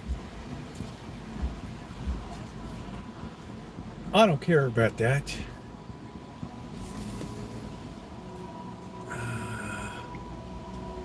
Getting to school, I'm gonna worry about getting jumped or shot. Yeah, well, you got to worry about somebody bursting in and open fire on you. Yeah, lower caste kept in private cycle of violence forever. Exactly, Dr. Frankenstein. But the people that put them there will blame society as a whole for that and never cast blame on their own actions.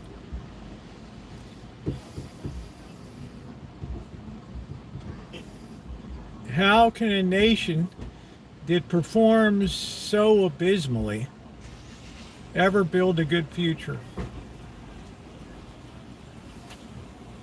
This is why I say, as much as I might not want to, that the sniff of revolution is in the air, because you're going to have people that look at houses of the average person and think to themselves, I'm never going to have a home like that. I'm never going to go on a cruise ship. I'm never going to go on a Las Vegas vacation. I'm never going to have a decent person in my life because I don't have the money for it. I can't do it.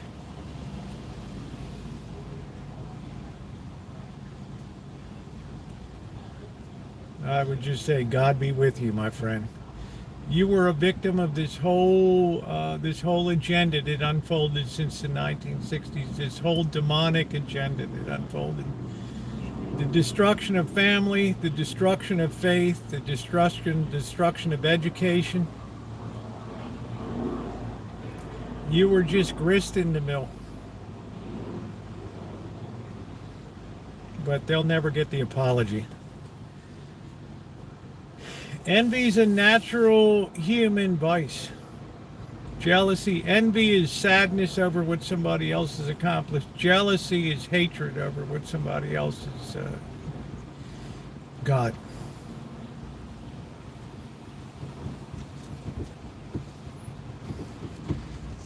These conditions are all just symptoms. No, these are all symptoms of the condition. They're all symptoms of a loss of moral formation. You have feral adults raising feral kids now. You have people like Elon Musk and Nick Cannon held up as ideals for young people today. Yeah, I want 12 baby mamas too. Elon Musk in an interview couldn't even remember the name of his next to youngest child.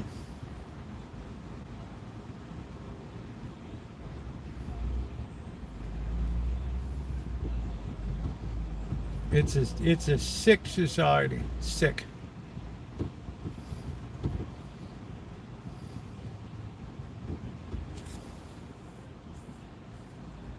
And then psychology road to the rescue. Oh, well, Nick is suffering from extreme narcissistic personality disorder. Seems to me he's suffering from an inability to keep his dick in his pants. Narcissistic personality. This is what I mean about splaining everything. Everything's splaining. How you doing, Brian? Everything's all splaining. I don't hate Elon Musk. I have no hatred for Elon Musk at all. But don't hold yourself up as a model for people. Thank you, Brian. Yeah, I don't know. I have no hatred. There's nobody in the world I hate. I dislike some people's ideas, but there's nobody in this world that I hate. Elon Musk has accomplished a lot. He's a genius. But at the end of the day, what do you have to show for it?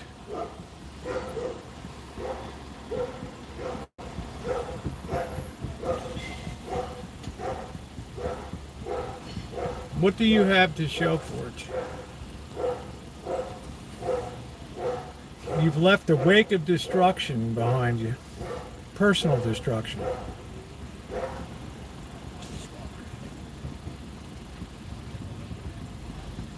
No, it's not hateful. How did I manage to land in this second day? No, lucky me.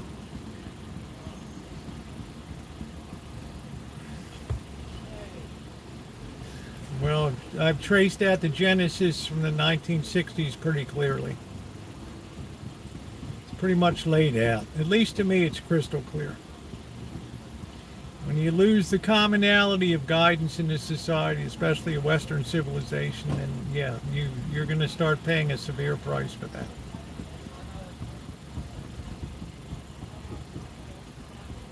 This is the question that was asked to me today. Why is all this controversy not just another passing fad? More to the point, do you think most people could survive a revolution, say, if the stuff really hits the fan? Thank you, Vincent.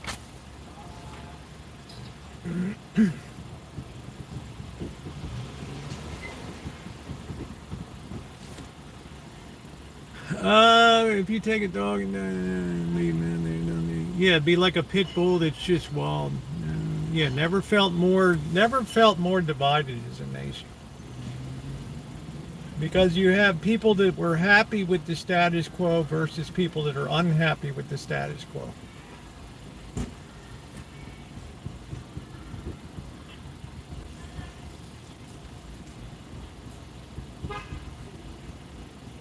It depends on how bad the shit hits the fan. Well, I can look at France today, Phil. And I'm absolutely appalled by what I saw taking place in France today. And more I'm seeing the guillotine pop up in public assemblies and public protests. I'm concerned when I see that, because that tells me that crowd thinks violence is the answer. Not peaceful protest anymore. That violence is the answer. I'm heading in. All right, take care, Boy Blue. Have a good one. Thanks for coming in. That's what we're tipping into now. Naked, outright violence is now the solution. You had that one teacher that's, pull out the machine guns, right? Yeah, violence is the answer. Really, God, there's so much hate. Yeah. Hey, Shar, how you doing? Well, I hate to say it, Brian, that ship has sailed. Doesn't make me happy to say that. I'm not a minister, Shemay is. I'll leave that to her department.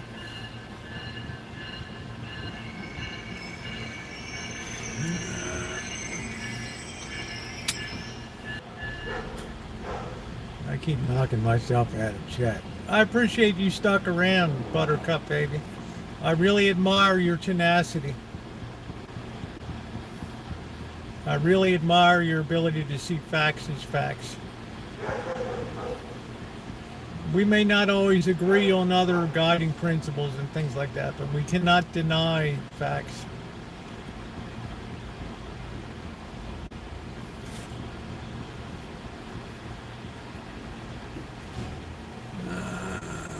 Friends, yeah, that one does well. 50 May. Yeah, that's what I'm worried about, Phil. When you start to see guillotines appearing at protests, what's the message on that? The message to me is our patience is wearing thin. Violence is going to be the answer. And the thing is concerning, Phil, is we haven't even reached a point of real economic stress yet in this nation. This nation will not endure another recession. I'll make the prediction right now. It will not be able to endure it. Trump knows it. He's been buying our own bonds like crazy, like a girl at the lemonade stand buying her own lemonade.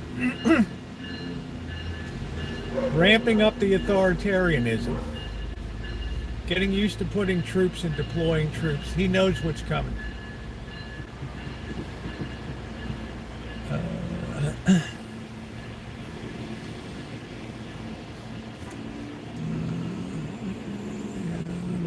teacher will involve. Just be prepared for it. Just understand the genesis of it.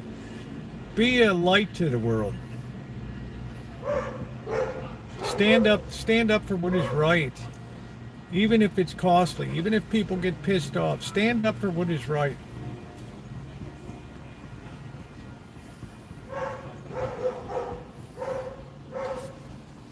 You know, most Americans just exist in a dream world.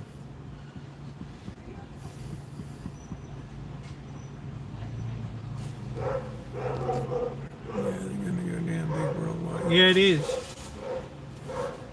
And I would like people here to be very prepared. That's why I've always encouraged people. I know people hate weaponry and all that, but it can't hurt. It's a small investment in safety, personal safety, or pepper spray or something.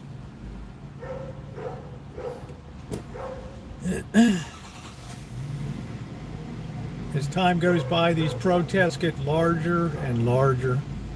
And there's going to be a point they're not going to be able to contain the violence anymore. And I can tell you that there'll be windows, shops raided, buildings set on fire. There's just no restraining the people. If people stop doing it, then we can get back to it. But I guess, and thank you if you have a good idea, and thank you to Magic Art, also sent in some suggestions. We're just at a time we're dealing with the more serious things right now that people have written me in and want to talk about. And I started banging this drum 2 years ago in here.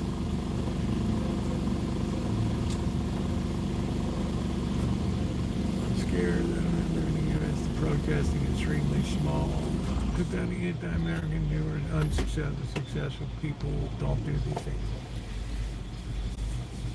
You know, of course, successful people don't do these things, but we've had a generation, multiple generations that have been taught now that government is responsible for their welfare. No personal input on their part. It's the government's responsibility for their upkeep and maintenance. The other people have bought into education, higher education, found themselves on the hook for large student loans, their inability to find jobs, their paychecks are being garnished to some extent. The college education system failed a lot of people in this nation because there was too much money to be made. Ultimately, education came down to bucks, not avocation. I could say in the 1890s, early 1900s, that teaching was an avocation. It wasn't, you didn't go into it for the money. You went into it because you had a passion for education.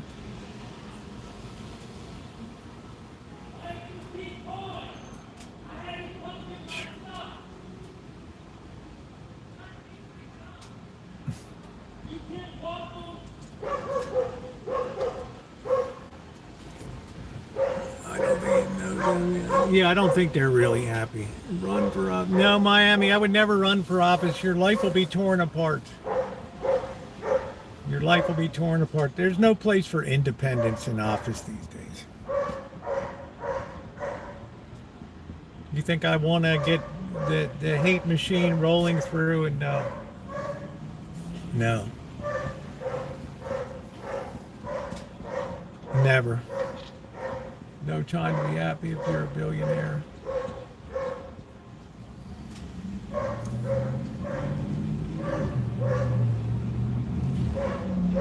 Well,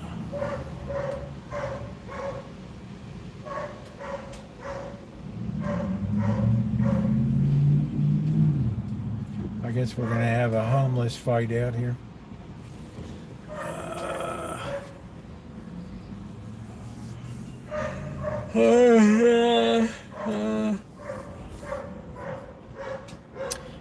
One of Jeff Bezos' homes has 20 bathrooms in it.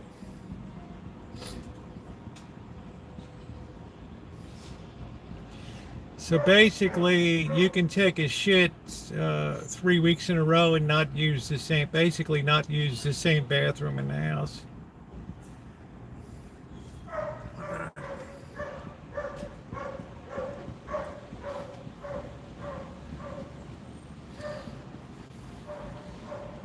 Let's see, European protest, different protest culture. They're all out there with their flags, Ned, about Palestine and Israel. With their hammers and sickles, the same thing will be here. No difference at all. They're all facing a government that can't afford to give them what they used to give them anymore. France has to cut the benefits, and you can see the result, chaos on the streets. We're cutting EBTs, we're cutting other benefits here, yeah.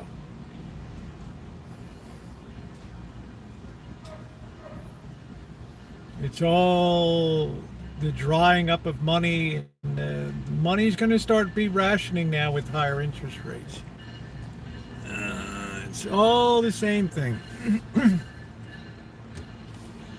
The French are out there protesting. The people that work the transportation, they want more money. They don't want less. They say the cost of living has gone up. Same thing here.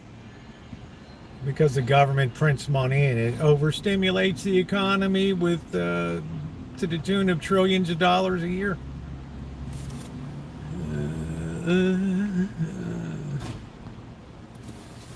You've had a radically overstimulated economy for much of the last 60 years.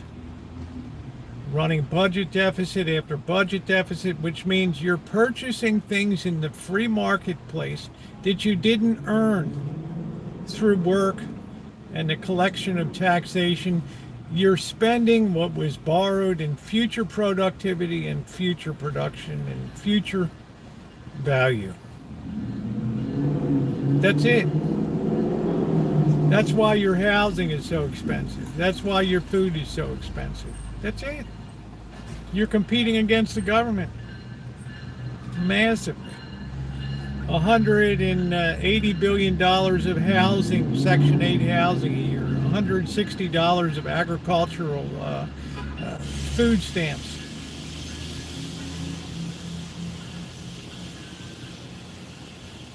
Now, nobody should go hungry. But you got to know why stuff costs so much, because you can't cheat the free market system. The invisible hands will win in the end.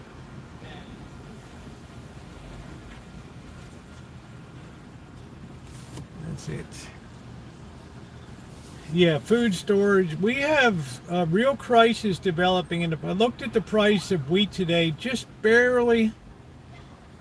Around $5.45 a bushel, somewhere around there. Corn lower than that. Soybeans around $10. China has not bought one bushel of soybeans.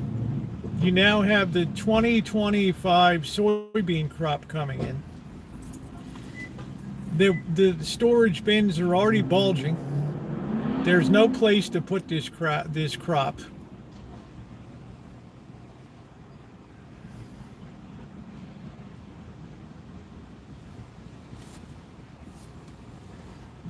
Yeah, the housing bar is bursting here too. It's bursting here too.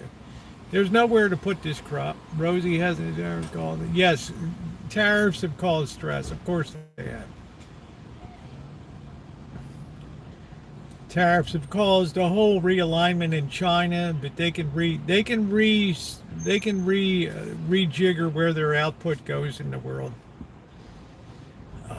We just increase the burden on our own citizenry of cost of things, and then they wonder why people aren't going to Las Vegas. Like, what's wrong? Well, you killed the Canadians, and I have the mayor of Las Vegas out there on a recorded video telling Canadians, "We love you. We want you back." No, what we want is your money. I mean, you can't really think the mayor of, you can't think that because of our tariff policy, Kelly. It's not the wheat, it's the soybeans, really. our farmers can't make it on the current wheat, soybean, and corn prices. They're terrible. It's impossible. They're underwater. It costs more to grow it than it's worth. Yeah, the tariffs. You've never, Buttercup baby, you've never heard me defend tariffs. Yeah, they stopped offering cheap rooms. They charge for parking. They charge. Somebody got a sports book, got a bucket of 12 beers for like $222. The Canadians ain't coming back. There's just like you take your Vegas and you stick it where the sun don't shine. All right. Yeah, you got casinos everywhere. Oh, they want you back. Look at the mayor. Just put Mayor of Las Vegas wants Canadians back and watch the video, Kelly. You'll get a laugh. The most disingenuous woman I've ever seen in my life. Doesn't cast a light on the casinos and the ridiculous odds that they put for people. 3-2 take 6-5 taking over for 3-2 blackjack. Terribly tight machines. Pay to park to lose your money. Ridiculous resort fees, expensive bottles of water, ridiculously expensive restaurants. Yeah, the Canadians said, you know what? We're smarter than you. Yeah, we're just going to go to our local Indian casino here. That's it. Yeah, the Asians aren't coming back either. Yeah. What you have is now a weekend town. You have the drive-in from LA. That's it. How you doing? How you doing, Helen? Nice to see you. The good life. Now it's a weekend town. For the first time in 3 years, I told you guys I got a flyer from El Cortez offering me 3 free nights at the El Cortez. And I'm going to take advantage of that in middle October when I hook that onto my stay at the Downtowner. I'm going to be down there with my daughter like the 26th, Friday the 26th, and coming back the 29th or something. So you didn't really get back because LA just had an emergency. You didn't get back because LA hydraulic issue. Well, the Fed lowering interest rates, Miami. What was the effect of that? The effect was to raise long-term interest rates. You can't cheat the market. How much is the Treasury purchased of our own issues? I would probably say hundreds of billions of dollars now, buying our own lemonade. How many demons would you say inhabit Las Vegas? I don't think there's any more demons in Las Vegas than anywhere else per capita. But if let's just say, for example, for the sake of argument, that you declare yourself to be a Christian, and in no way, shape, or form do you practice that. You don't go to a house of worship. You don't live a life according to the teachings. You expect the teachings of the church to be to envelop the way that you want to live. This is what I think causes people to become demonically influenced, not possessed, influenced, because they've severed their relationship with truth, which leaves them wide open to other influences that may not be the best in the world.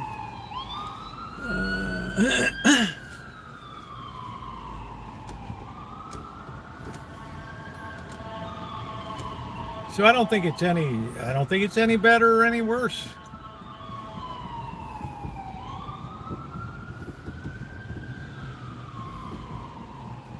In other words, you should worry about everybody. Everybody should be a concern. I worry the most about kids. Suffer from all the world is all interconnected. For sure. China's been suffering for 3 years. Create allowers that we fall deeper into sin. It's like the letter of St. Paul said, we tickle our ears with what we want to hear. We can no longer stand the truth. And I've seen it here as I've spoken up to I've lost subscriber. Oh, bullshit. Love trumps all. It's like if you have a girlfriend and you tell her, "I'd love you, but I'm not going to prove it to you. I'm just, you'll just have to take my word for it. I'm not going to do anything to prove it to you." How well do you think that would go over in a relationship? I love you, but I'm not going to do anything for you. My guess is not very well.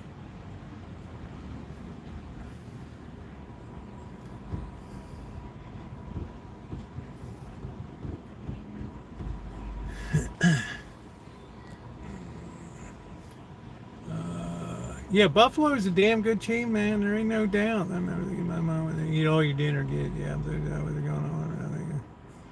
Yeah, I worry. My biggest concern is children because of the education system here. I'm very concerned about that. My heart breaks because I spent so much time, years in education, years in graduate school, getting a credential in moderate to severe disabilities, and all the time I spent as a long-term teacher in the Baltimore City school system. I could see worrisome signs in 1990.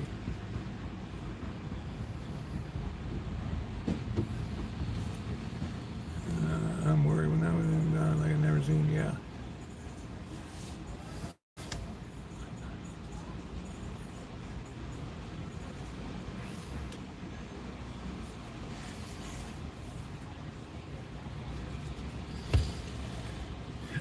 So yeah, I'm going to try to put more of my efforts towards education. Probably start to set up probably try to meet some of these people on the board of education. But I suspect that I'll be quickly labeled as a Neanderthal.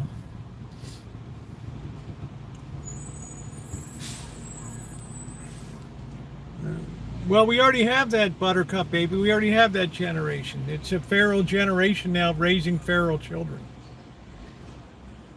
Children grow up at the model of Nick Cannon and Elon Musk and Donald Trump's and whoever the hell the guy was on Fox and Company that said that the homeless should just have a lethal injection. It's like, do you even understand? Do you understand how demonically deranged it is? Do you understand how sick that is? In other words, we've given up on you now. You have no value in it. You're just worthless. And we're going to affirm you as such.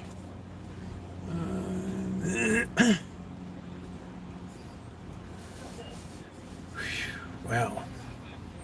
So that's why I say when you're middle of the road, you can be honest about both sides of things. You hear crazy shit from both sides all the time. But I tell you one thing, guys, and I want you to bear this in mind.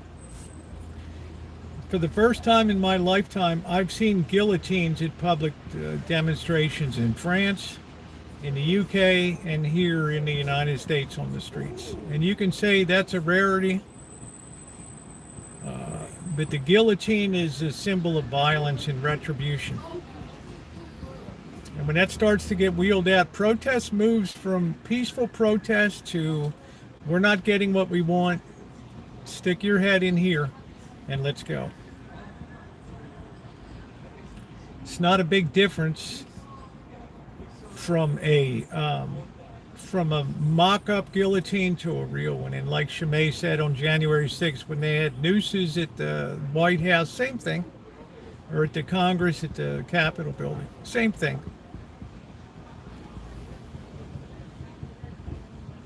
Like, we're going to hang some people. In America? What are we, in 1880s, the Old West?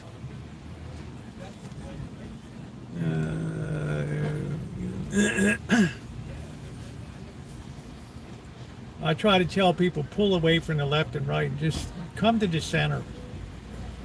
Your eyes will be open so much more.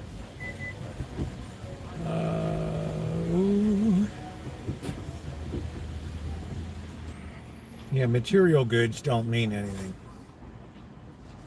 And Amanda Hug and Kiss says, okay, I get it, Rosie, but do you have to be a slob? All right.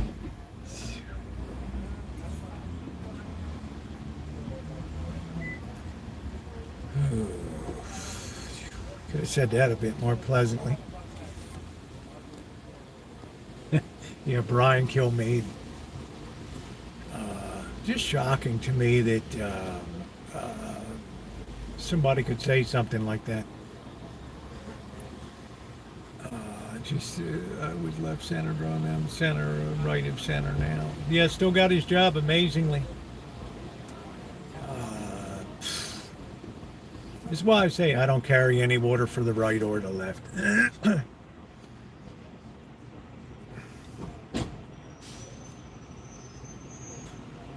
You know, just imagine if Jimmy Kimmel had said we should just give MAGAs a lethal injection. Holy shit.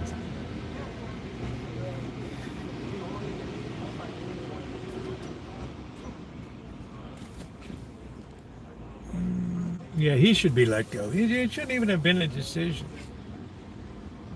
I don't like our Attorney General at all, Pam Bondi. I don't like her. She doesn't go where people want to go, where they feel like justice should prevail for this Epstein stuff. Even though I don't think, at the end of the day, I think it's nothing really.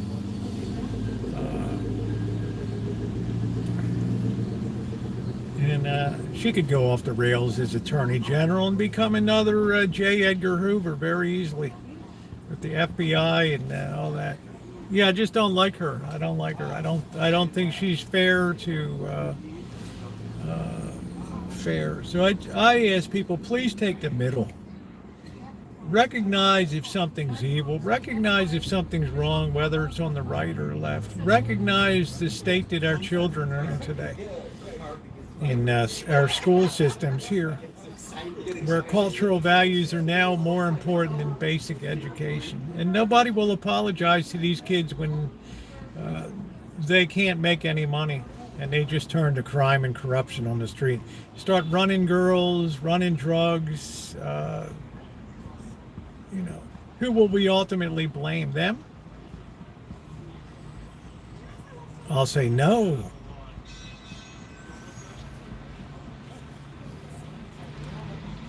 They're just the bullet that's in the gun, that's all. It's all smoke and mirrors. If we have federal red flag, we'll be paying Barbies doing. Yeah, I know, federal red flag. I don't know. Lee, you got good sense. You see what's going on. That's why I always beg people in here, be middle of the road. Just look at both sides. Don't be invested in left or right. Be invested in the center. The center will save this nation. Grow the center. Odds will come to think, even though we drove 100 miles to theater bound, that's left. Yeah, I will.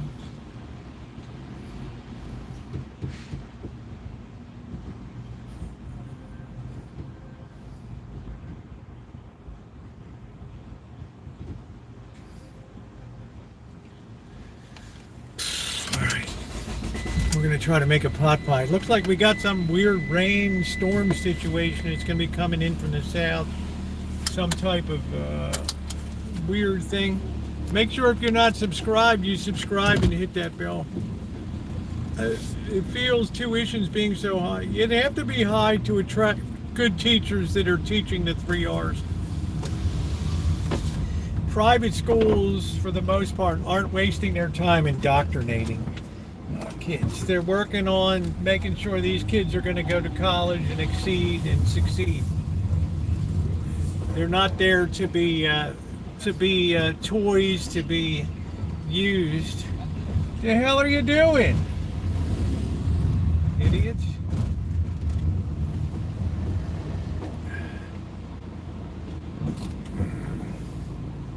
Yeah, it looks like some storm clouds here. So make sure you subscribe. Make sure you hit that bell for all notifications. You're hitting a bell for the center here. For common sense. For real values.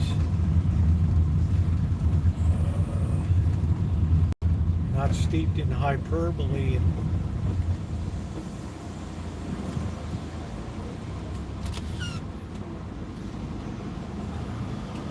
thank you to the many new subscribers who've been coming in. And if you have an idea, send it in. I can make it like new. Thank you, Vincent, for this idea today.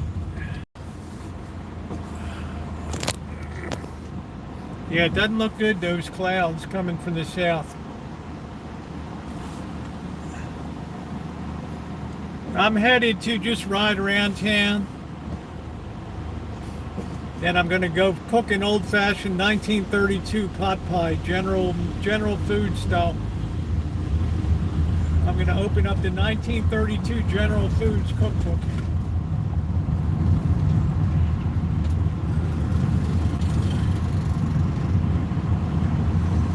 Yeah, we need a live stream devoted to fashion, of course. We'll let you head that up.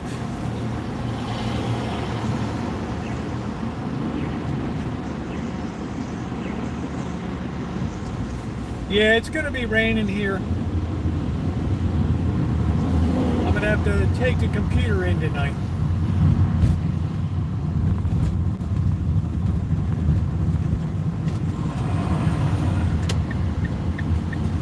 Yeah, hit that thumbs up for being a middle of the roader.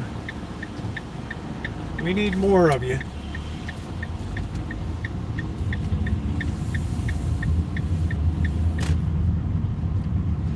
The Spirit Store.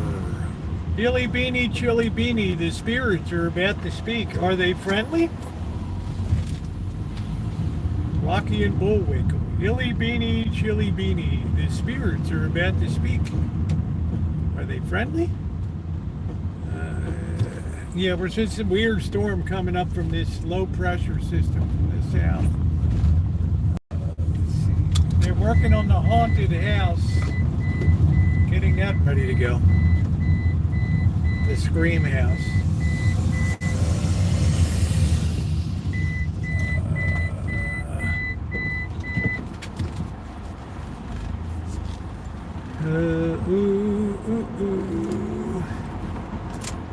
All right, stand by.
Boys are working on the Scream House.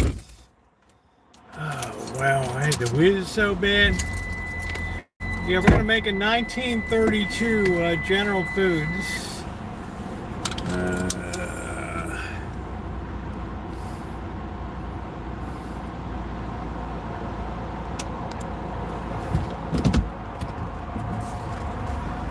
All right, they're doing it up there.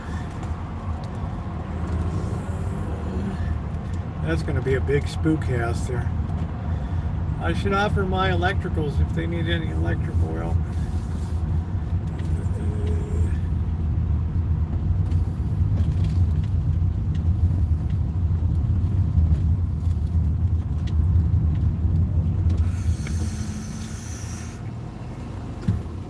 I tell hug and kiss, don't do drugs.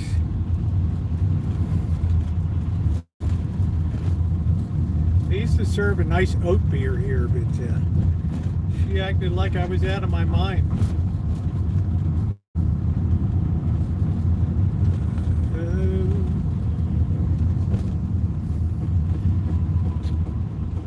A lot of times I'd say don't have the kid then if you can't provide. But you can't say that these days. You infringe on somebody's rights.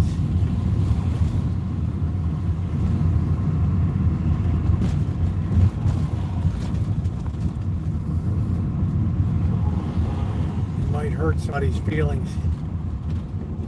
Oh, we got an ambulance out here. What the hell's going on over here? Somebody probably got their bill at the mall.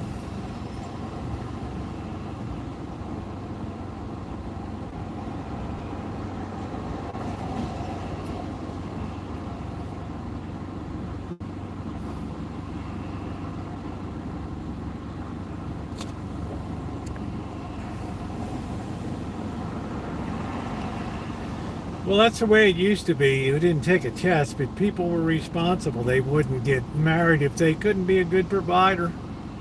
And the average woman would say, no, I'm not marrying you because you're a Rosie O'Kelly, you're a no count. You have no prospects. No, come back when you're gainfully employed.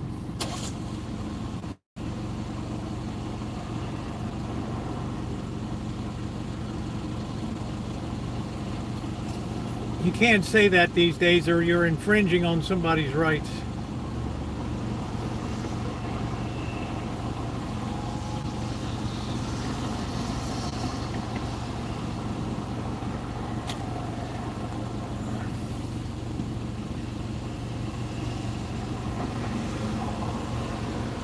So who bears the cost? Society does. We all become the baby daddy.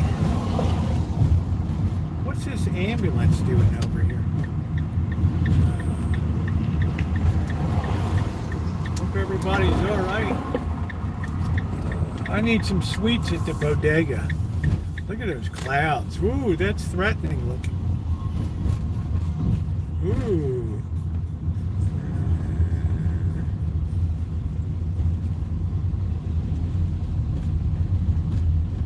The president will be self-extinguishing over time. You don't have to worry about that.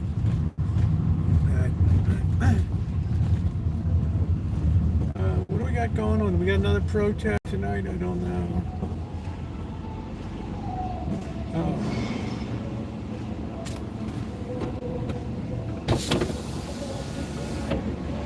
Well, we're having some protest.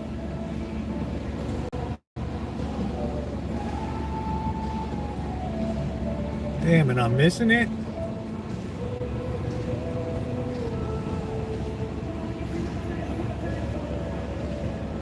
Hey,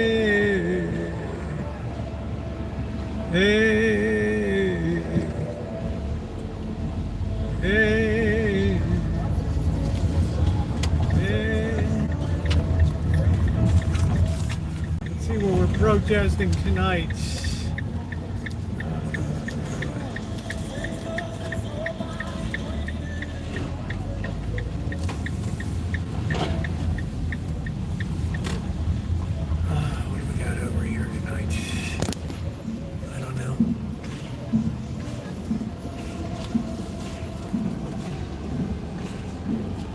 I don't know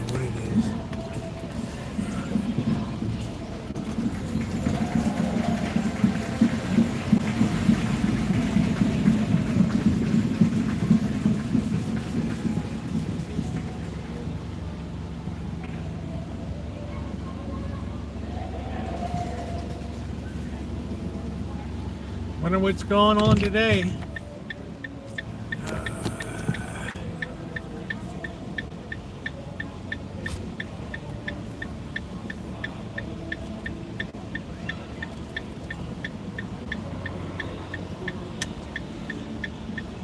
It looks like SEIU. That's you, Shimei. Select Employees International Union. I wonder what they're protesting today. Shit, I missed a good parking spot right there. Damn it.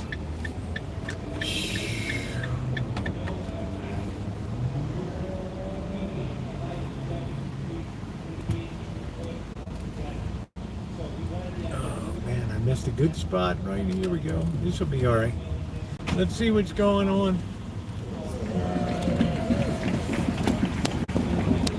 What do we got?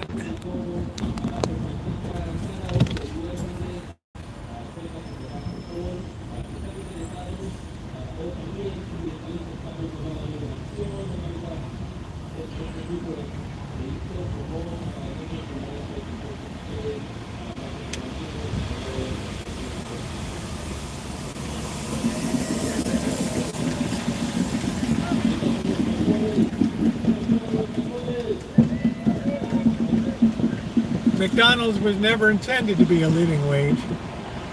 It's a training wage to show up, to go to work, to get used to punching a time clock. But they shifted it around that has to support people. The people united will not be divided. We're in the age of protest.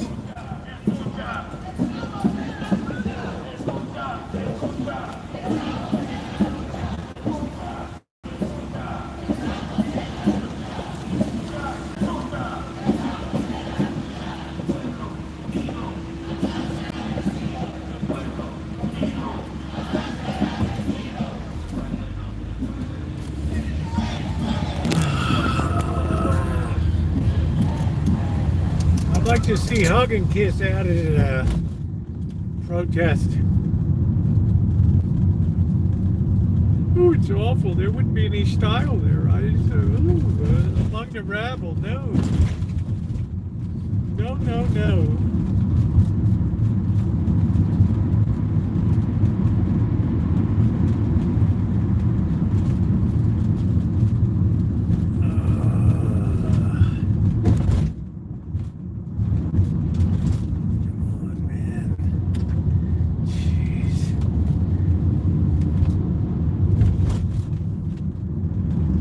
To be out with the rabble.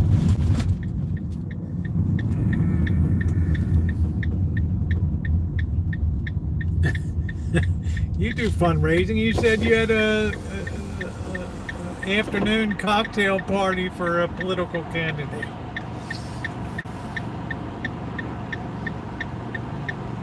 I thought you did fundraising for the last election.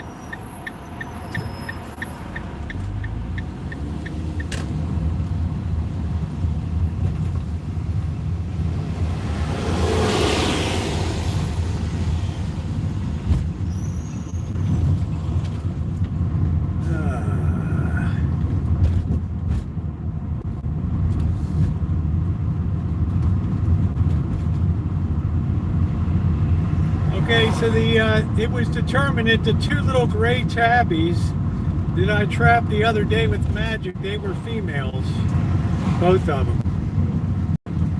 So we really have to get baby socks and this other gray one with white balls. I don't know who in the hell it is.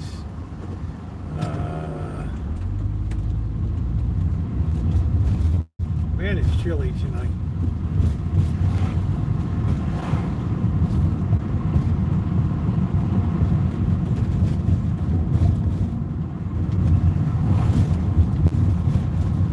We got eight cats are now fixed.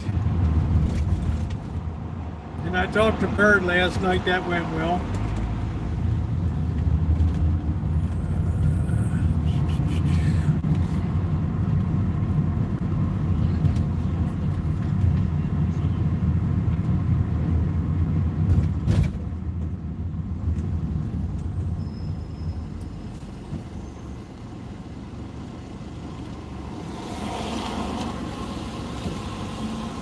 Yeah, let's clean up this signal.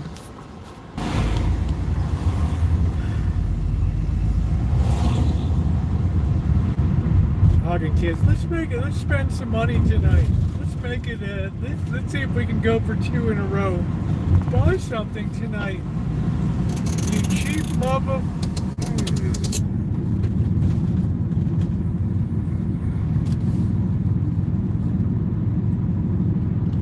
Yeah, please hit the thumbs up button. We're trying to get to 150 thumbs up tonight. It is very appreciated. Feel the love.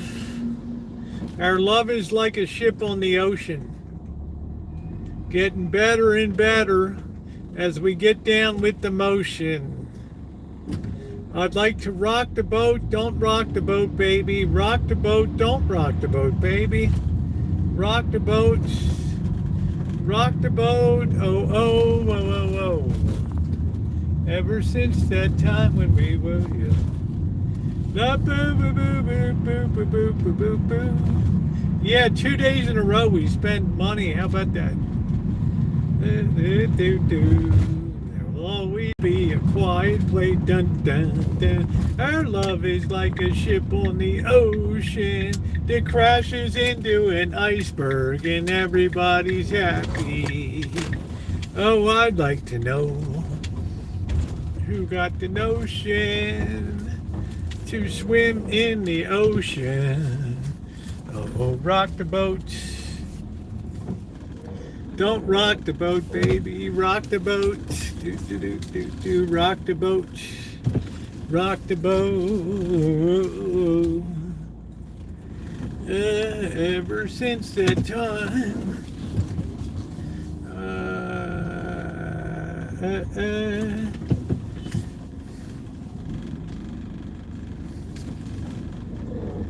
All right, what is, somebody put something in the door? What is it? Let's see, were the Jehovah's Witnesses here? I don't know. Shit, I hope it's not a bill collector. Shit, it might be. Oh, the property tax bill will be thundering through the slot soon. Look at that, there's something there. Oh, this might be from the cat lady. Yeah, I think it's from the cat lady. Yeah, this is the report on the cats.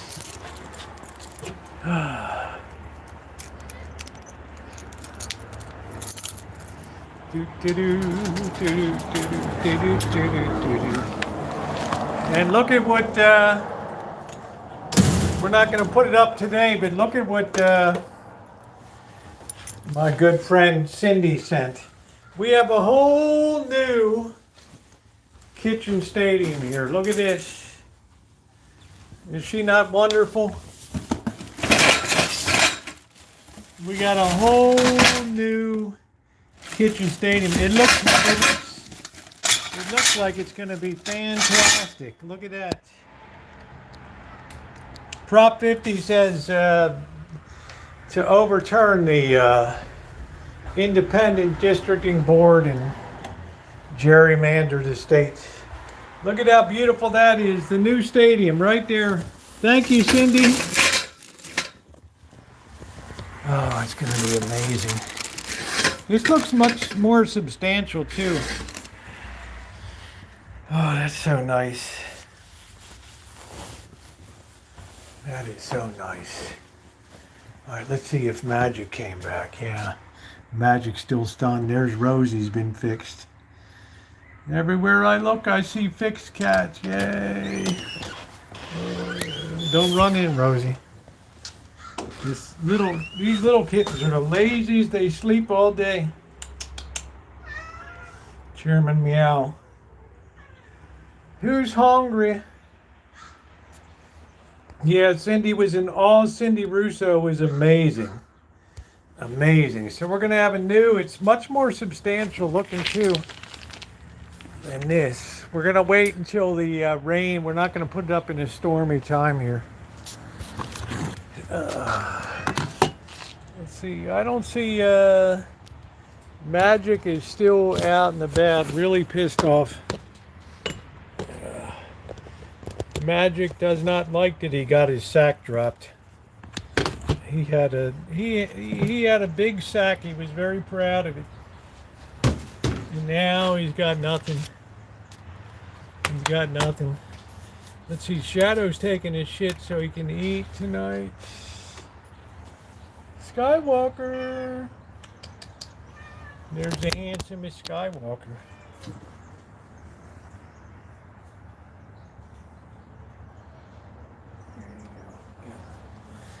I'm training him like a circus act. All right, we can give everybody a good feed tonight. We're gonna have another power feed.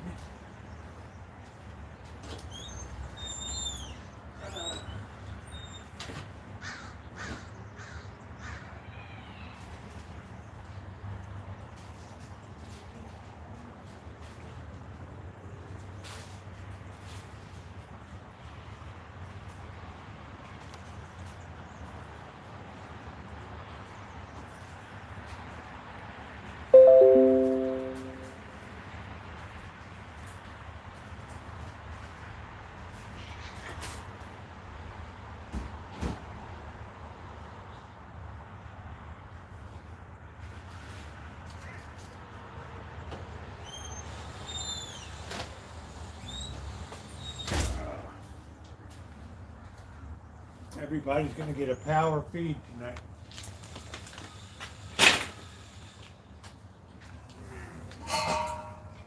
You saw how beautifully everybody got along last night.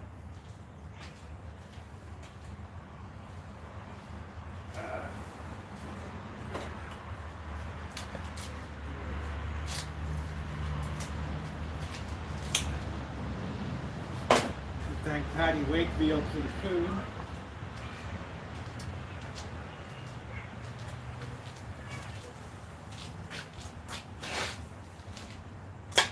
Let's try not to get any joy juice on us today.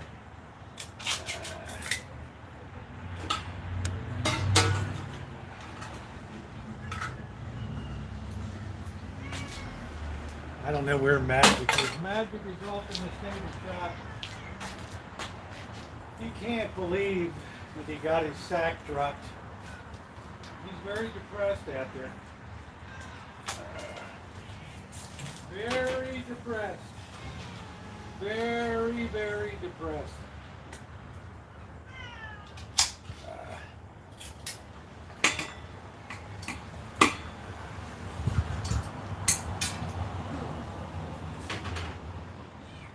We're having a power feed tonight. You guys have earned it. You've all taken the ride. You've forgiven me for trapping you.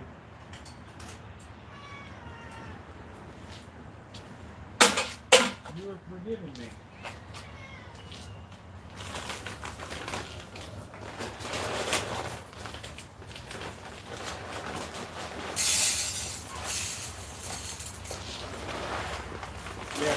We got no more cats hanging around the room.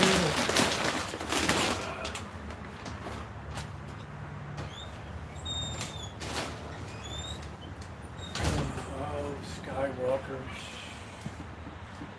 Down, off the table. Skywalker. Down. Skywalker. Skywalker. Off the table. Get down. Go on. Off the table. You got some kind of set of balls on you. Oh, no manners. All right. Oh, brother. We do not see... Magic is in shock out there. He's not happy. He has no appetite. He's depressed. His glorious sack has been dropped. That was his lady killer. That's gone.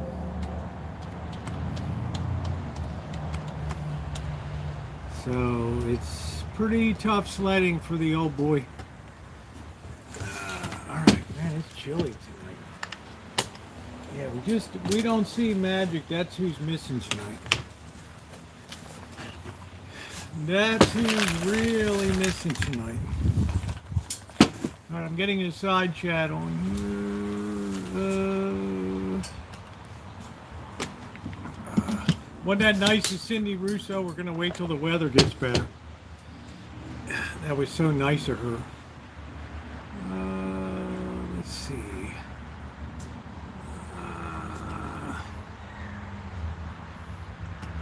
All right, here we go.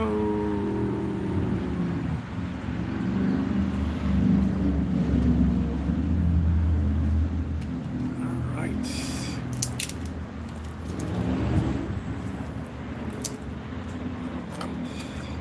All right, please hit the thumbs up button.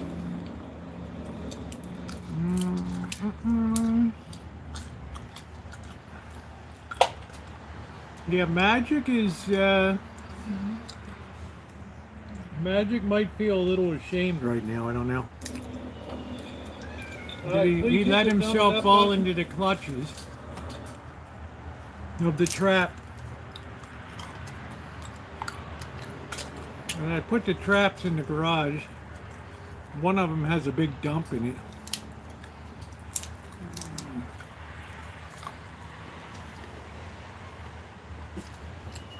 Oh man.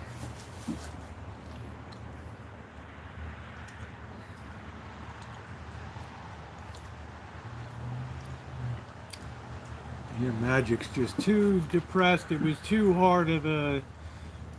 It came down the worst on him of any of them. Yeah, the ladies, he really had a sack to be proud of, and it's gone. He thought he was the cock of the walk.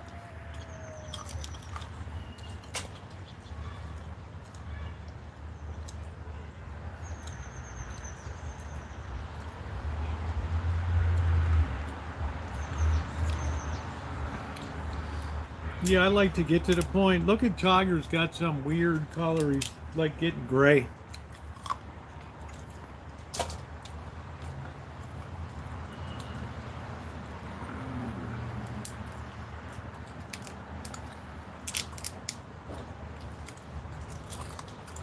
Yeah, we got the cat cam going.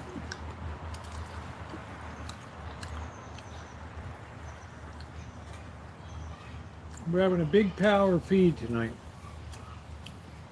It's like a hootenanny.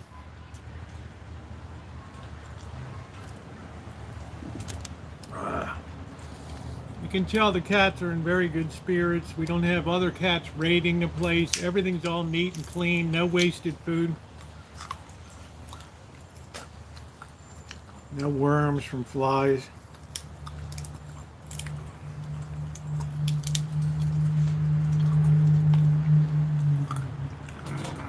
Hose what down?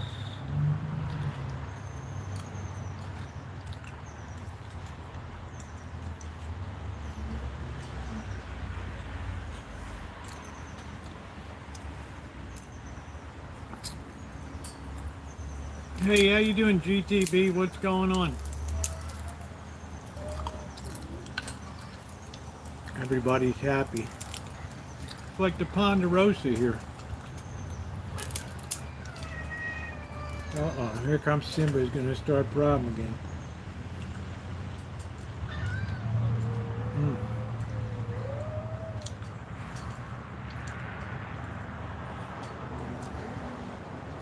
Simba's turning into a bully.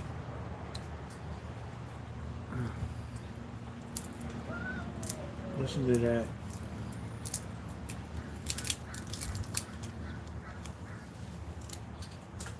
Terrible.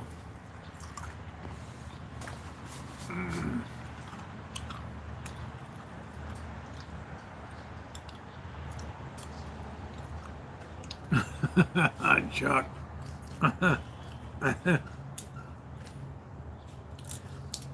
You don't know what I got squirreled away. The Rancho will become like Fort Apache.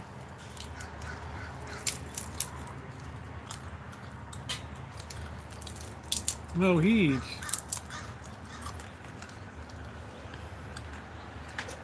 He ain't starving. He's very well fed. All his fur grew back.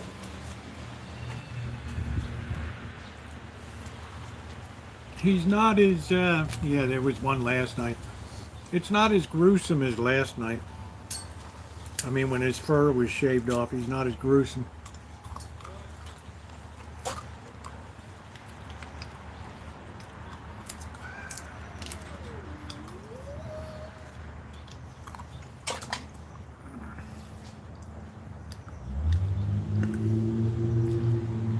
Yeah, there's plenty of food for all the cats.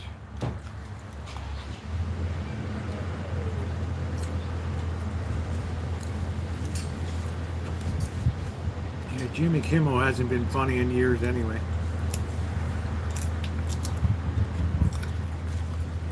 No, it's Simba. Skywalker doesn't growl.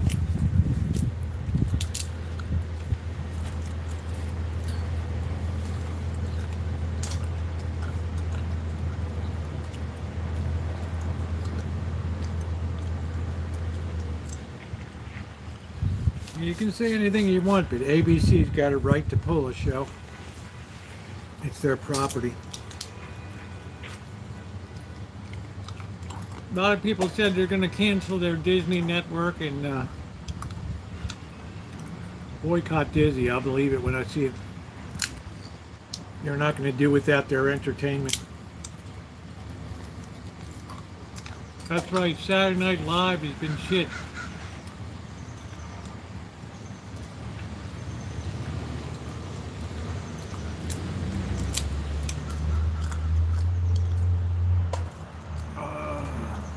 If you're just coming in, please hit the thumbs up button. It's appreciated. The symbol likes to eat alone.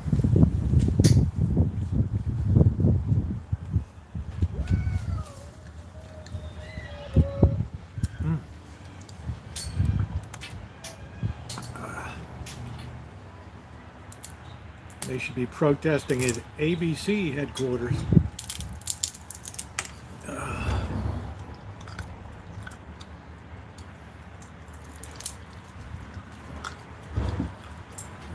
Yeah, comedy is gone. People have no sense of humor.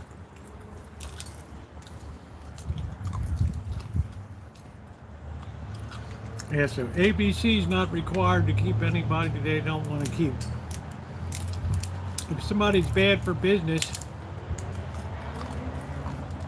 and the reality is that the liberals never support media. That's why there's no successful talk shows, or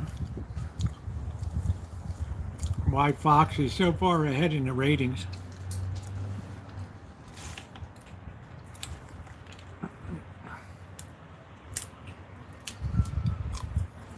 That's your job, to be funny. You have a whole team of writers to come up with funny shit.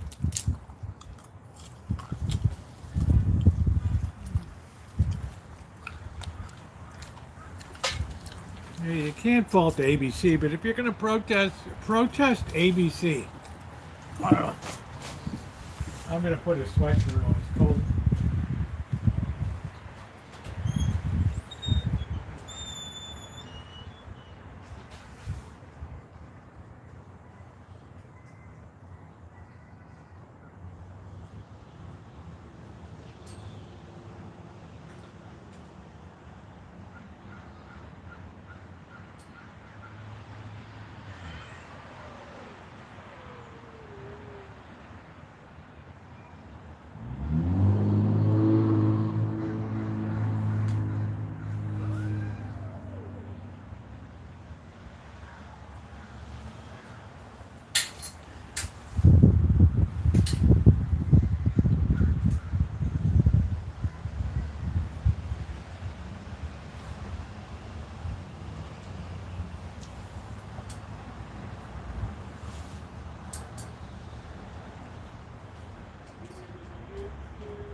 Trust and believe. 2 weeks from now, nobody will even be talking about Jimmy Kimmel anymore.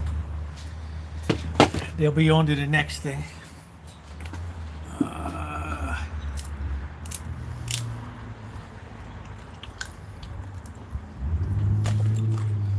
Jay Leno was like the last funny one.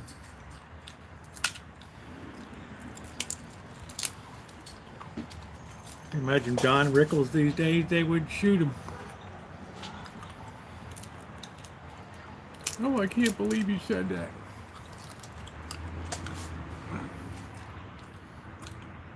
Yeah, they will. All right. Let's see, chicken pot pie, 1932, uses no dough at all. This is strictly chicken. Chicken pot pie, 190. Let's see. Let's see. You use 2 cups of chicken cooked. I got that. 1 1/4 cup of milk, chicken stock, butter, dash of pepper. You want 2 tablespoons of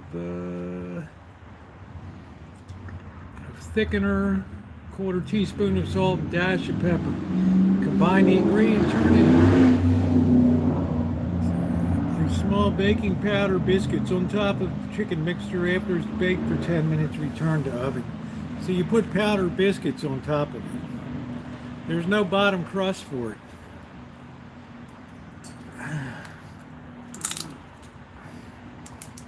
Yeah, that's what Roseanne was tweeting about today.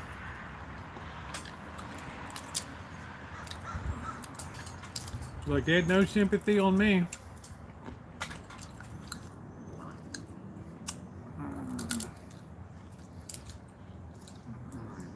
So it's all tit for tat.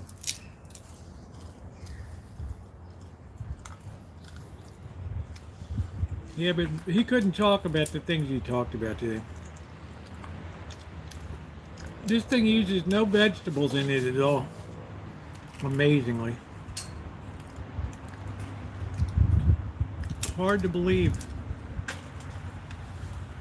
Hard to believe.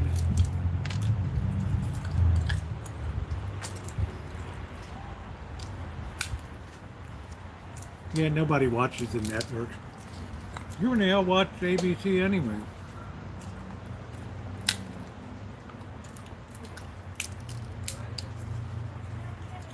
Yeah, I like the Dean Martin roast with Foster Brooks.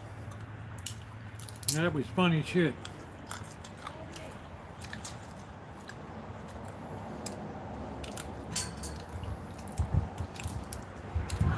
Tucker was fired too.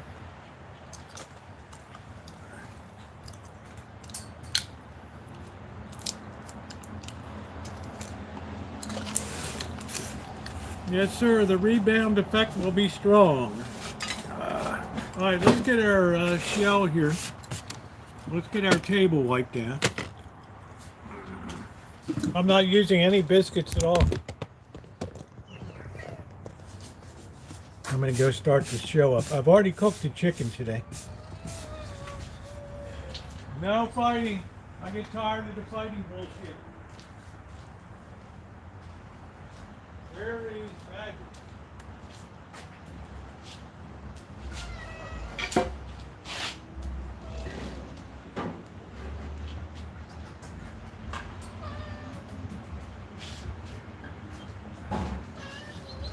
We're going to use a big ramekin tonight. Let me get this stuff. We're going to clean off the table first.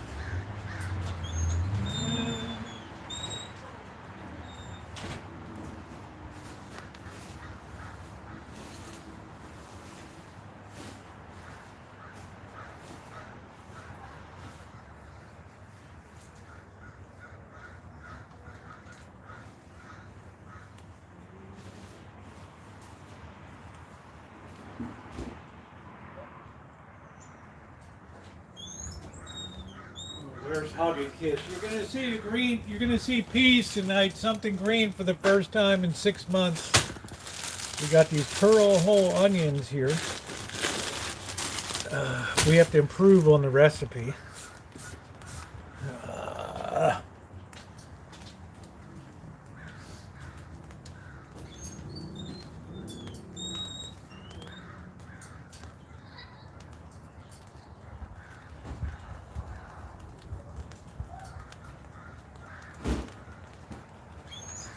Roasted some chicken in the oven today.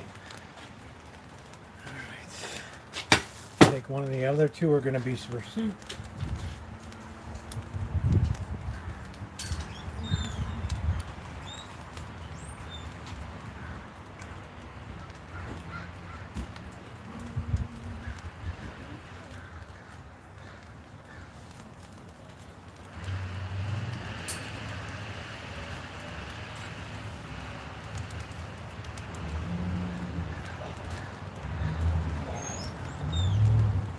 Nice big ramen, courtesy of Melody. We got broth. We got our flour. Let's see. Is that rain? I think I hear raindrops.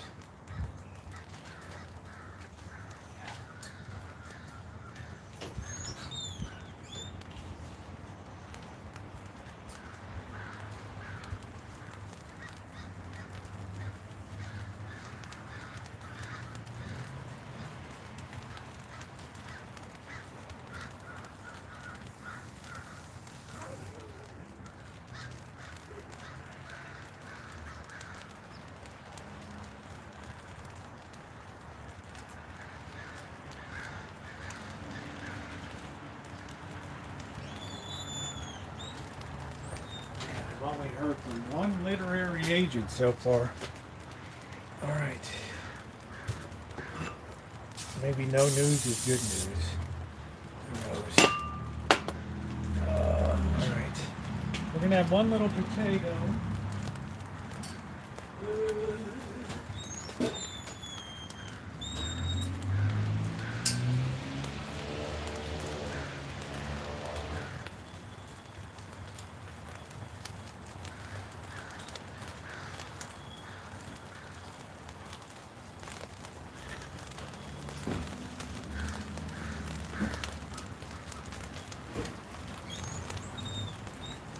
Feels like rain is coming.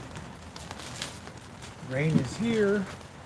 I guess we're going to be all right here. We're going to keep this dry. Our computer dry. We don't have much cover here now. That's for doggone sure. Yeah, we're like open air here. Yeah, these cats love me.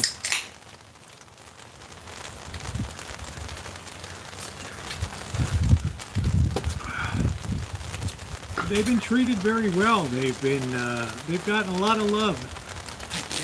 But it's sensible feeding here. Everybody's very healthy.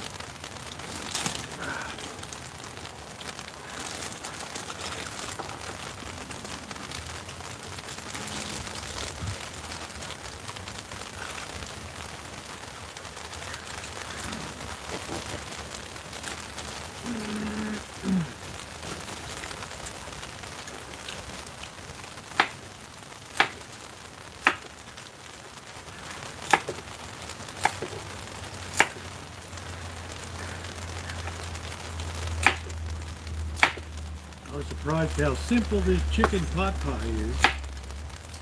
Where's the stuff that they put in it? There's nothing in it. Your back hurts when it rains.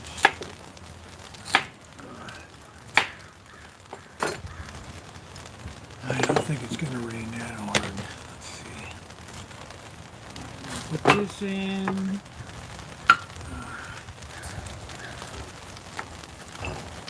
Carrot in.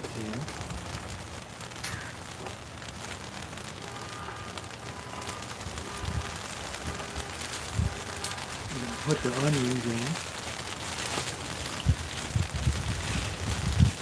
Pearl onions. Strange to see rain. Everything is in pretty good shape though. I got everything. Here come the peas.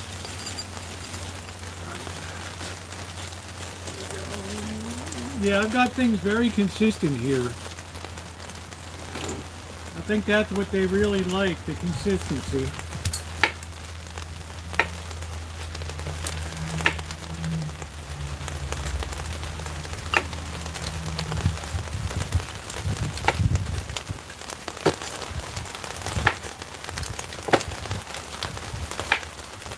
Just like that, hug and kiss. We diced up the potato. Oh, that's so good. I can't believe it. I know. Oh, you're so still.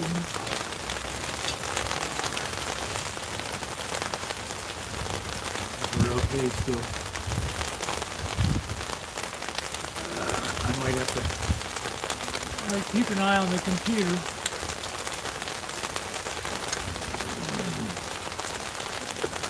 Yeah, it'll take a while to cook. That's okay. Chicken's already cooked.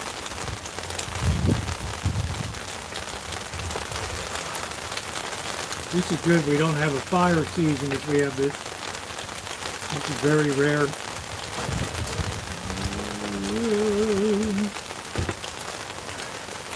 Put that in here. And we're going to get a bigger bowl.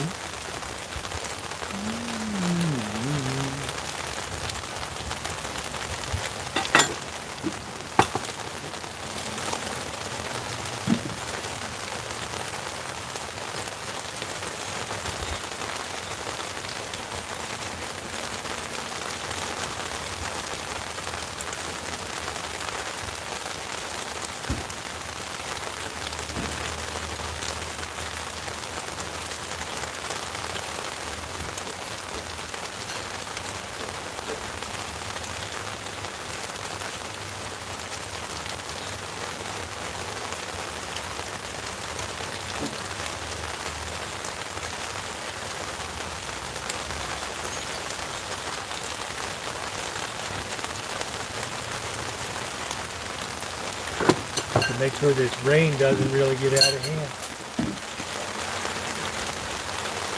Alright, put this in a bigger bowl. We're going to mix this all together. Like so.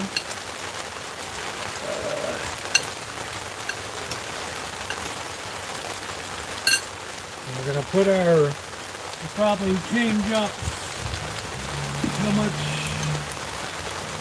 1 1/4 cups of stock here.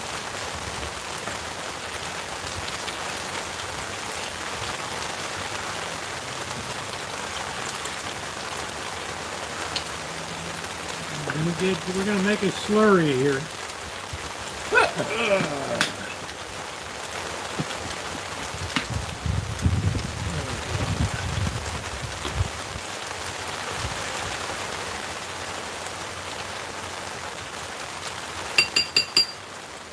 Going to be our thickening agent.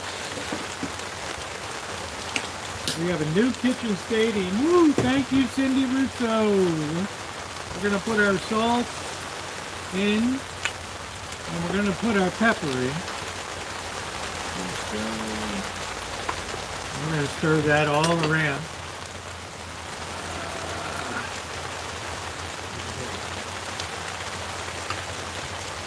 Yeah, no more holes. Yeah, this will keep the fire season down. We could have a thunder tonight. Thunder only happens when it's raining. Yeah, let's put this in now.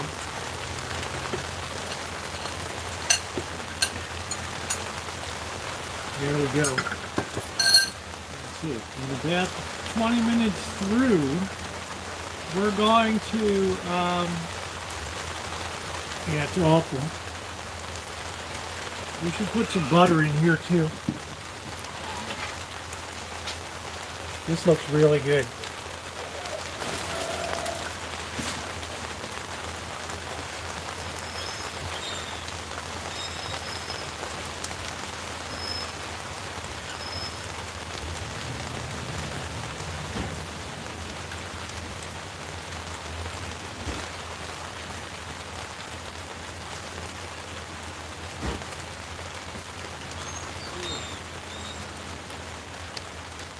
$19.32. The fare looks very simple. So we're going to put some butter in here.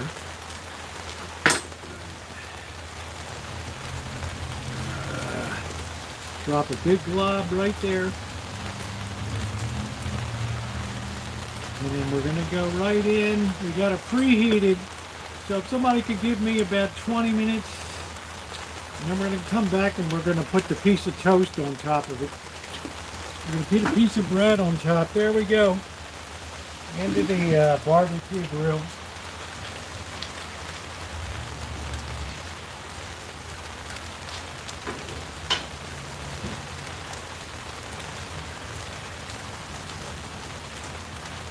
I'll clean up a couple things here. So 25 minutes is 400. Yeah, so we're going to be here a while.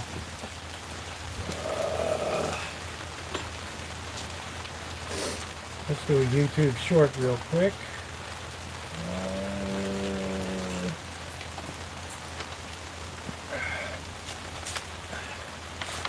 I like this in here. Stop your rupture worries. Got potato, chocolate, mince. All kinds of weird stuff in here. Not many chicken dishes. Okay.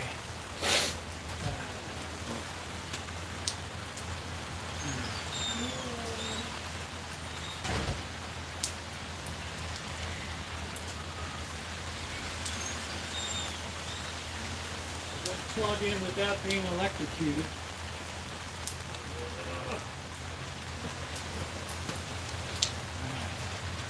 Our waning days of Kitchen Stadium number 2. Let me get this on video, so bear with. All right. Okay, the rain is dropping down. Okay,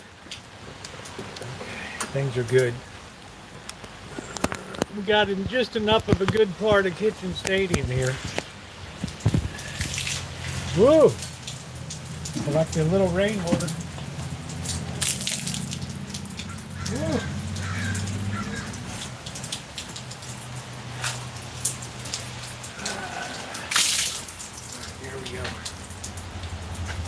This is out the back. Pull that forward a bit. Okay. There we go. Ooh. Ooh.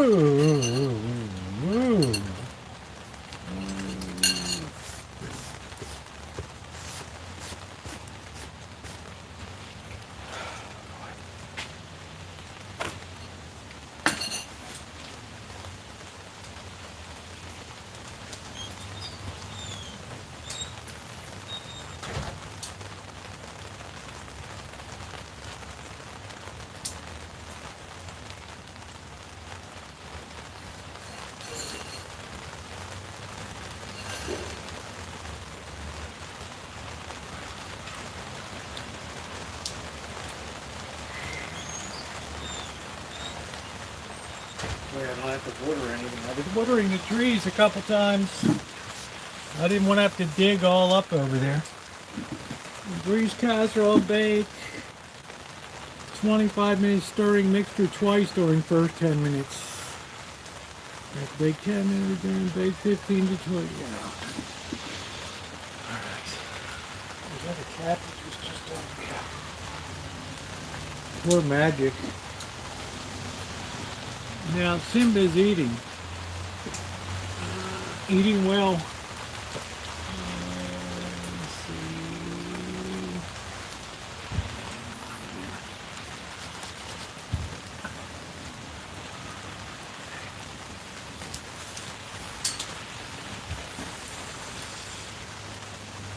Oh boy.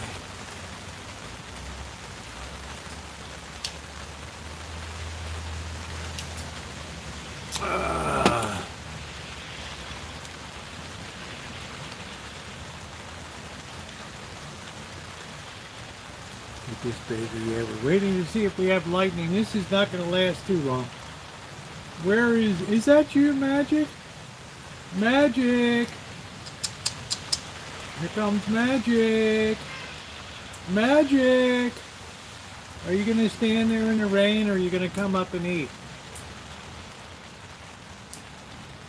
Oh, brother. Here comes Magic. Magic! There you are. Magic, like, I'm looking to see if these cages are still around. I wasn't really keen on this whole deal. Oh boy. There goes Magic to eat. Yeah, they always say the appetite's always the last thing to go. Always the last thing to go.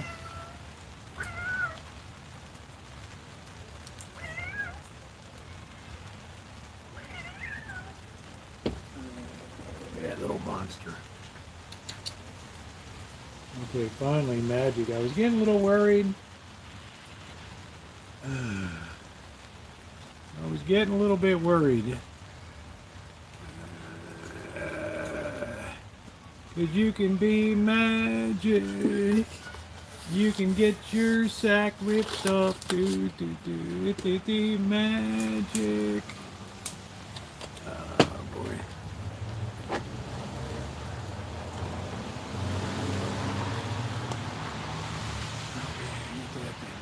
Ain't nobody want to be on Microsoft Bling or whatever. Man, what a nightmare that is. Yes, pin YouTube to the taskbar. So, Magic won't be blowing his seed around anymore. That's the way that goes.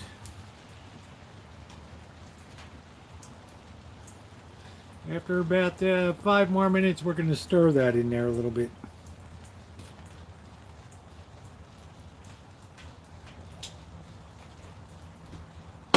I don't know why this thing. Let's see. You're doing really slow tonight.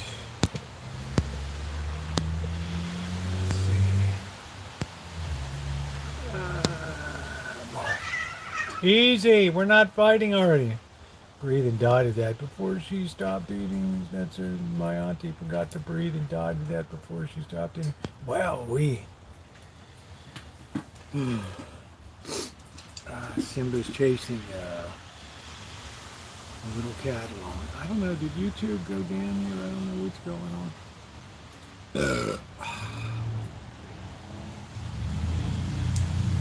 Oh, you're so uncouth. How does anybody stand it?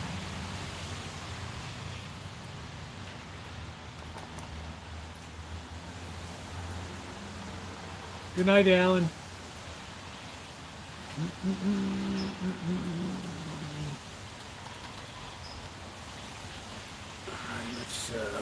We're supposed to stir this a little bit, I think.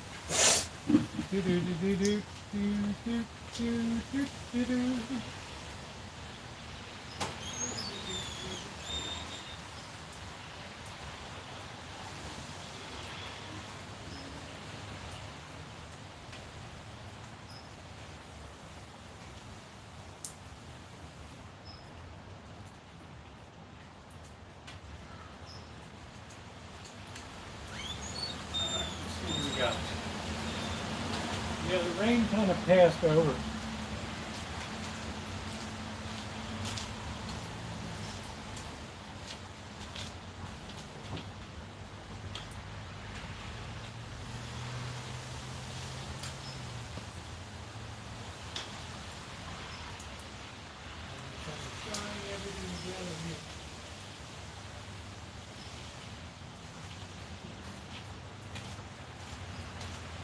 Go about 20 more minutes and then we'll put a piece of bread on top. I don't know what happened here.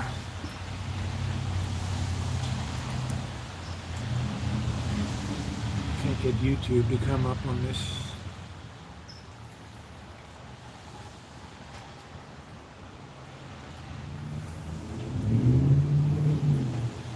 Magic's still a little shaken up. He can't believe he went for the ride.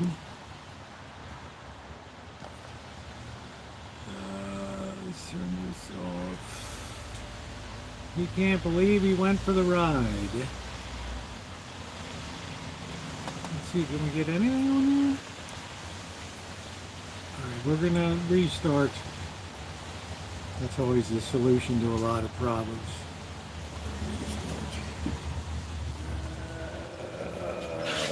Come here, you little terrorist.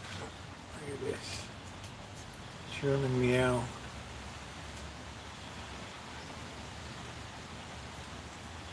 You're like a little troublemaker. You sleep all day. You and your brother are so lazy. I never saw kittens that didn't do anything. It's just sleep all day. Oh boy. No, he's fine. It's such a routine procedure now. The appetite, as long as they're eating, everything is good. The appetite's always the last thing to go, as we used to say in medicine. As long as they're eating.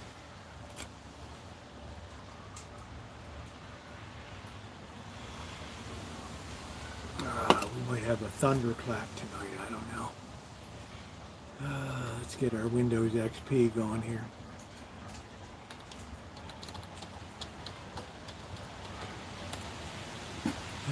I think I'm the last person in the nation using Windows XP.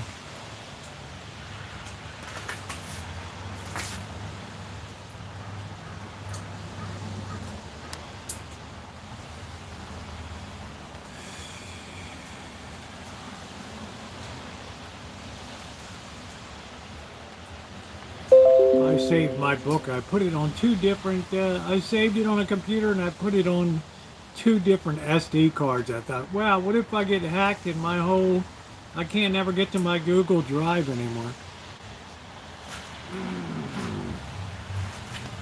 Oh, well.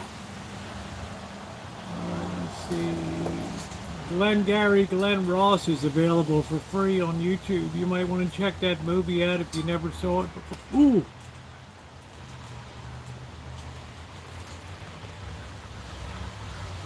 Ooh, there was a lightning strike.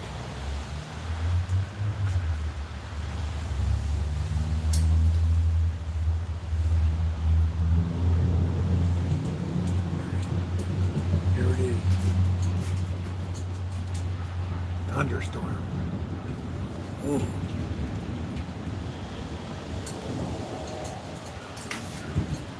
Man, I'm a sitting duck.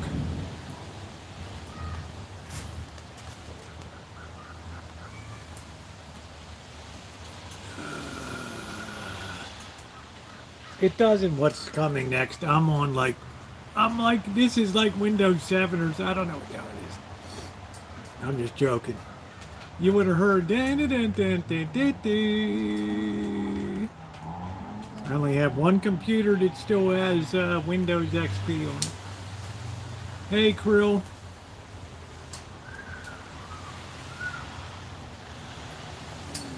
Man, what a chilly night. Ooh, that was spooky. Ooh. Ooh.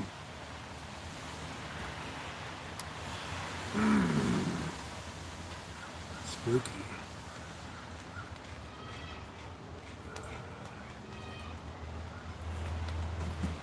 Actually, I have two computers.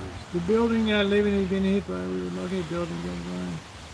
Knocked on the security gates and knocked out that. The hell are you doing?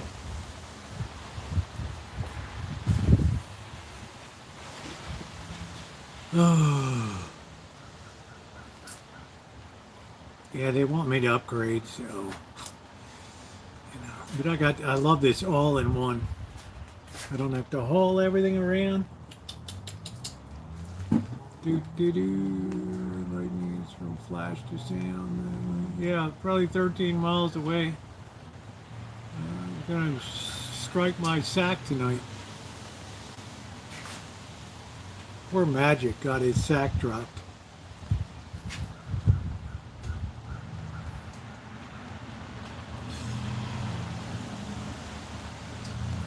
Yeah, thank you, Krill. I got enough of them. Two more I got to get trapped. The two little gray tabbies were females. That was good. They were always very skittish. You could kind of tell they were females. I can tell female from male cats. Yeah, cardboard surfing back there. Yeah, Liz, Ubuntu. Yeah, that's good. I wish I knew how to install that. I was always too ham-fisted.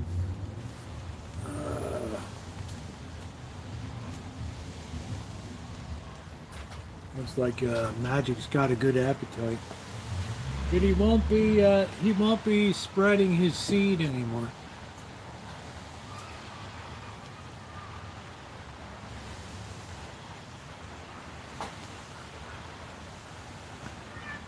It's gonna be a little bit of adjustment life. Magic! Skywalker, where's Magic? Huh? Oh, brother.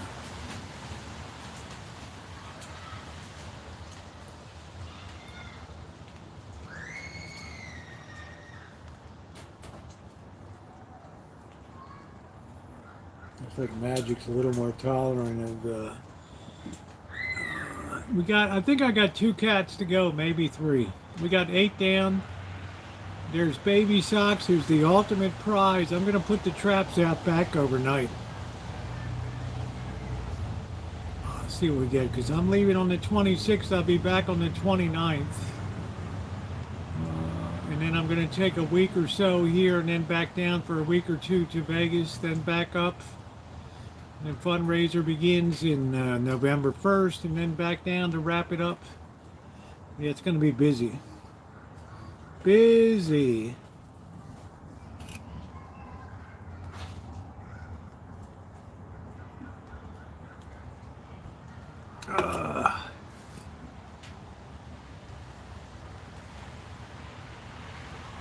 Yeah, 2 minutes. I'm going to stir this again and put the bread on top of it. It stopped raining. I'm not going to leave the computer out tonight.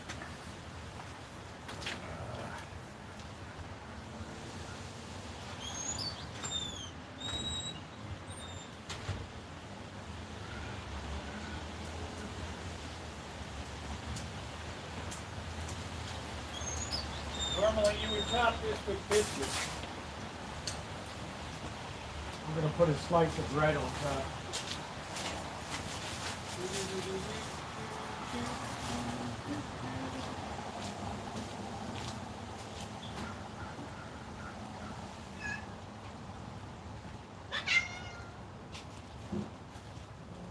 We got at least another 20 minutes. The chicken was already cooked today. We'd have no worries about that.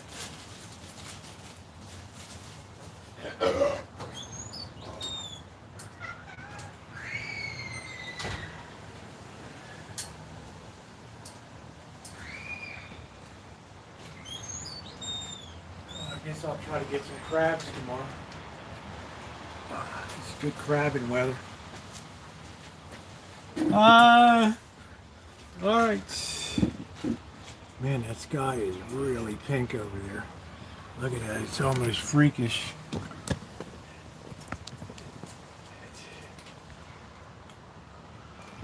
Look at that color over there.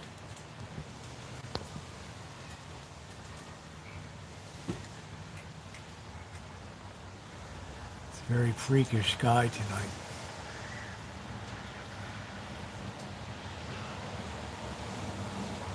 Yeah, we got the sun going down behind some clouds over there. Very freakish looking.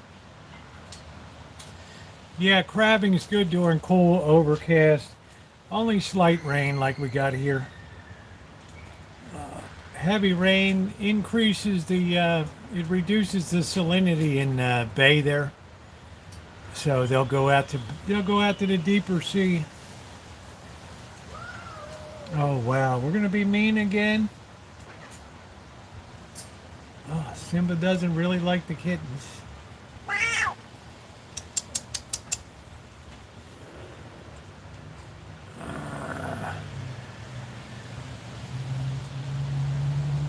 Yeah, you just can't. It's kind of conveys the effect, but it's such a deep pink. It's a beautiful sunset, but I'm a little, I'm not happy it gets dark so early now. October's coming and we lose the most light. Yeah, I need 15 more minutes now, Ronnie. Let's see. Bet 7:30. I'll check it again.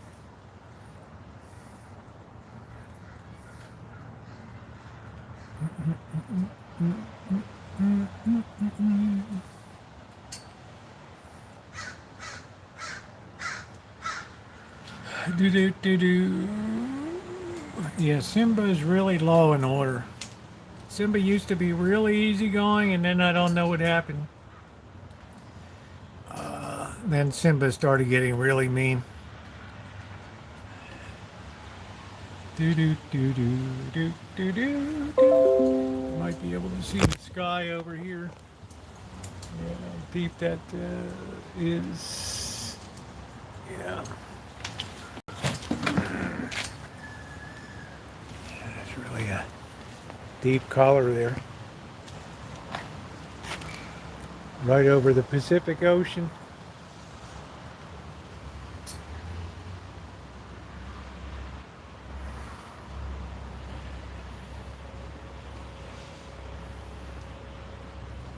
Yeah, well, I treat them all nice. I don't play any favorites. I mean, of course I like Skywalker on account of he's all handsome and everything. But he can't help that. And I have to protect him because the other cats get jealous. Maybe so, I don't know. Maybe so.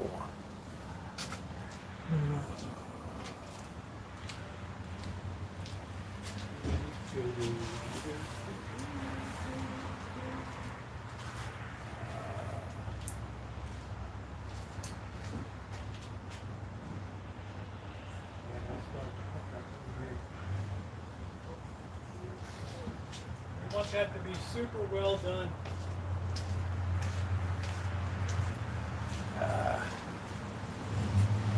Oh, yeah, Simba's gets plenty of attention. Skywalker! Skywalker's the cock of the walk, but he can't be in the cat show anymore on account of he's had his sack dropped. He's not suitable for breeding anymore. He can be a court eunuch. Hey, how you doing, Victor? Everything's going good. Thank you. How are you doing? Yeah, all these cats that you see have all been fixed. It's been a big job trapping 8 cats. We need to get the big prize. I think I see one of the little cats over there. Yeah, I do. One of the little tabbies. All right, thank you, Phil, for coming in. I'm glad you're feeling better. Oh, look at that color now. Wow, oh, shit, look at that color. Man, are you kidding me? That color over there.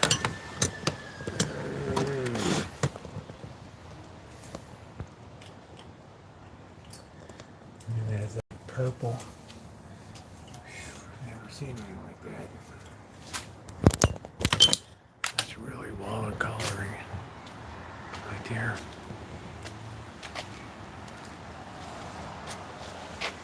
Right over the Pacific. 20 miles that way.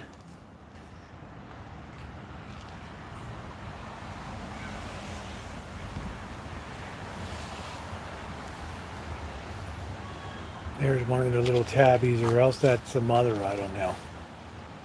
Could be Karl Marx. That's the mother, I think. That's Karl Marx. No, that's one of the babies. They've been fixed.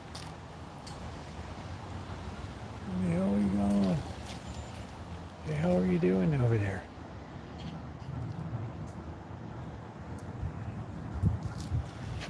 Now that they've been fixed, I can let them come up and eat. I had to make sure they were hungry before.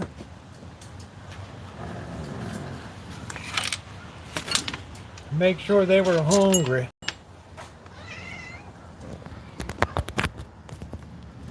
Oh, well. Alright, put that in here. I don't want my pliers out here.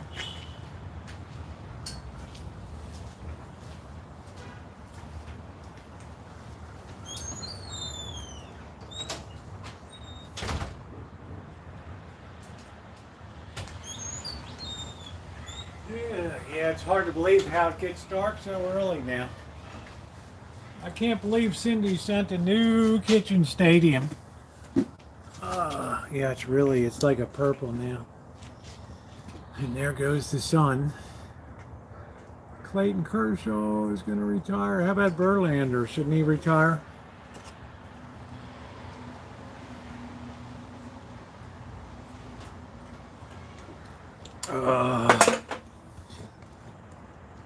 Get your Hall of Fame and be done with it.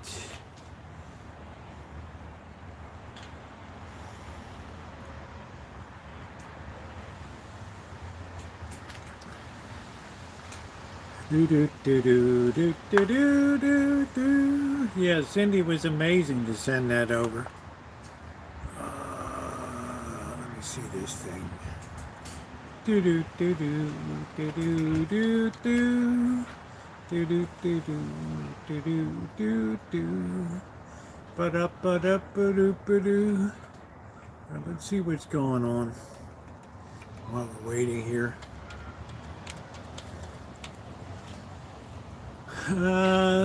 We make around the horn.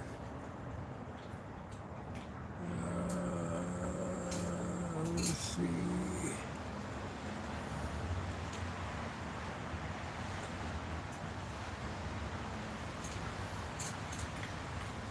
Pretty quiet. White House signals openness to sweeping Social Security changes. You knew that was coming. Yeah, you know that's coming. That system's unsustainable. Trust fund faces 2034 insolvency. Yeah, that's coming. That'll go over like a lead balloon. Right. Nobody, oh, that's mine, I earned it, you know, even though you pull out 3 times what you ever put in. Be cool, don't bother me.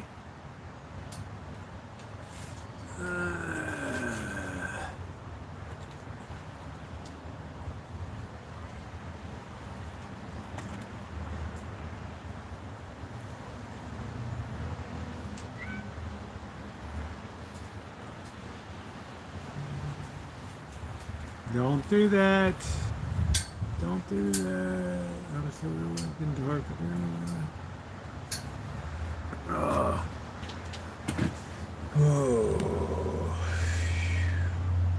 Listen to you in the background. Yeah, we're just cooking up. I'm going to take another peek over here.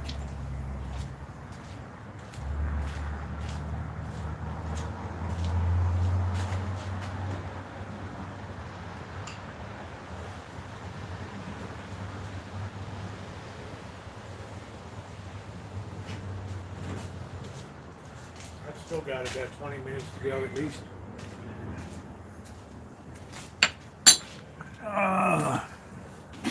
Yeah, we don't have enough of a growing population of people paying into it to actuarially support it. So somebody's got to take the hit. So I said corporations should be paying into it.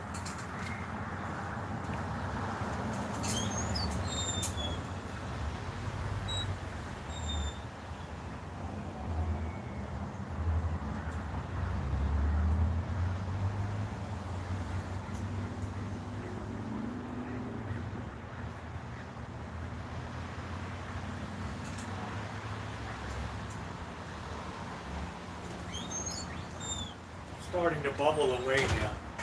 Yeah, if you want to get treated like a person and have free speech like rights like a person, then you should pay into Social Security.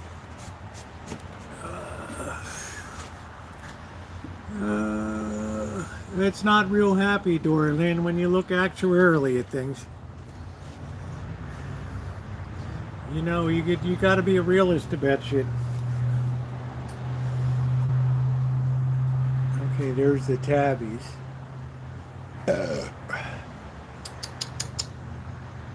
You're welcome now. You ladies have been fixed.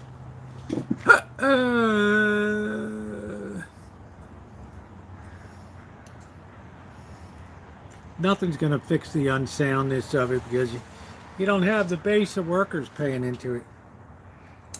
The people that are going to be paying in now are very low wage earners. You're back again. You can't believe the ride you went on, can you? Here comes Frida Kahlo.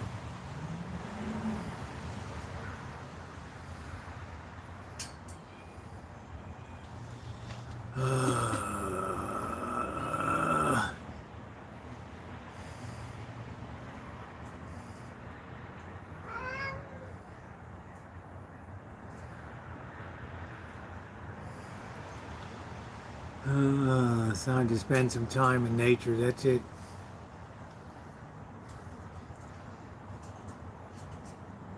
They need to have corporations paying. You get treated as if you're an entity. Yeah, you should pay in too.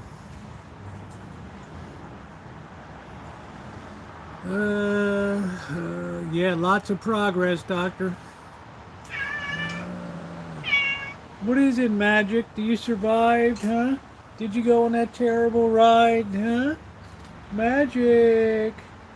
Did you go on that terrible ride? How awful was it? Did you wake up and your sack was gone? Hey, Michael. Ooh, I couldn't believe it. I just woke up and, ooh, what happened? My big, beautiful sack. It's gone. I smell that. I might have to save that toast.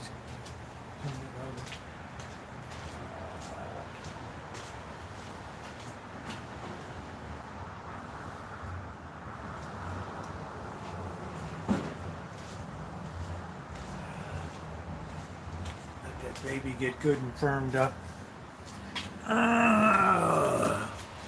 It was awful. Oh, yeah, missing the furry balls. They need to get some nudicles sewed in so they feel like they have some self-respect again. Right?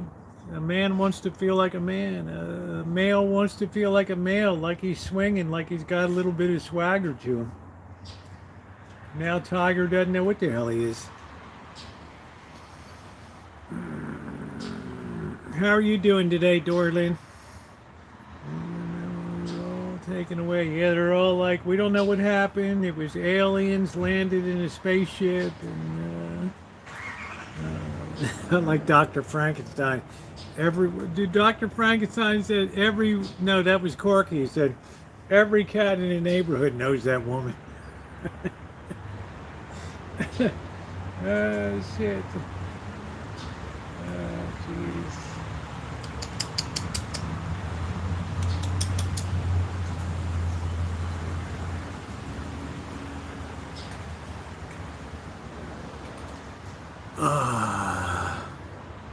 Every cat in the neighborhood knows.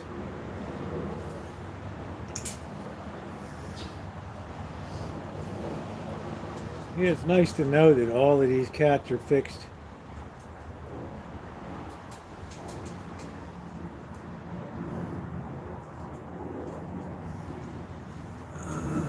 There is Frida Kahlo there.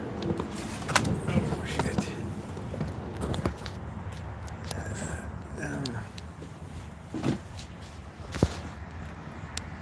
Got scared away for a second. It'll be back. Still very skittish.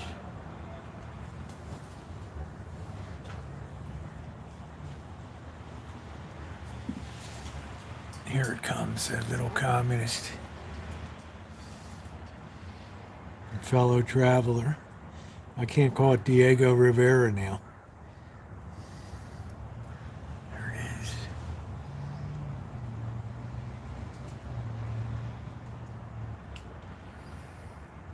It's impossible.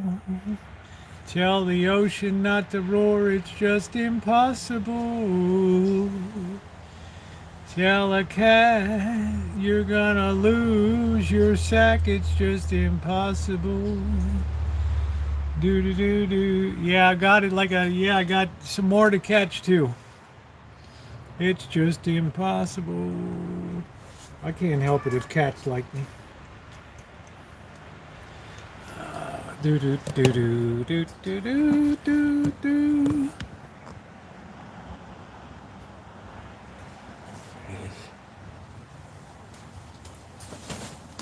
This one's very skittish. Females are always very skittish.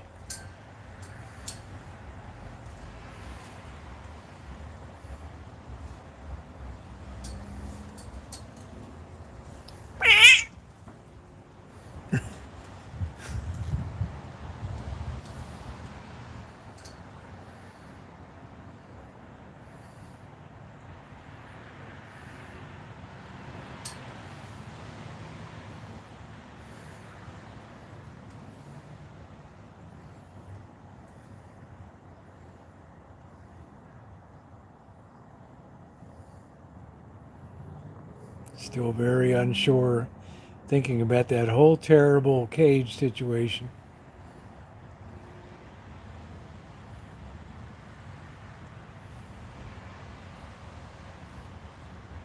How awful. The ride was so awful.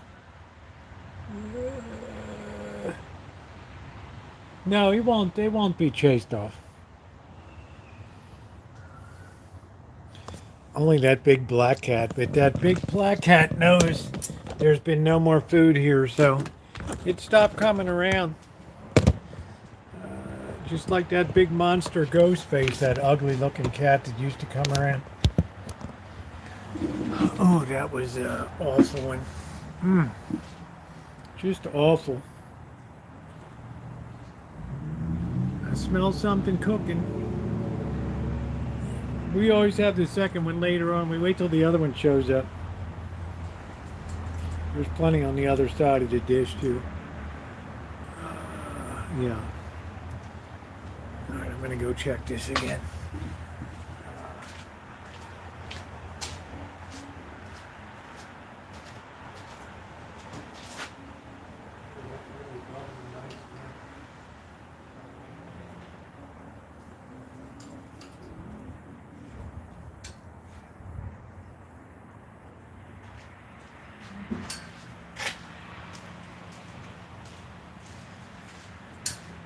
Oh, those onions are good. We're gonna need about 10 more minutes.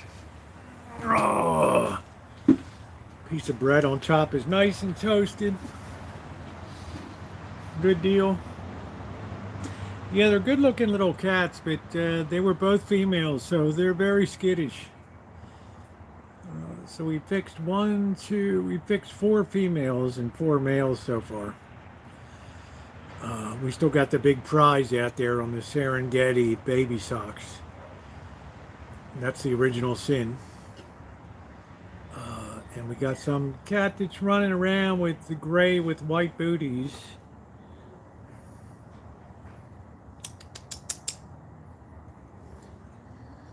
Yeah, they all sleep in the chair at night. Yep. They like that.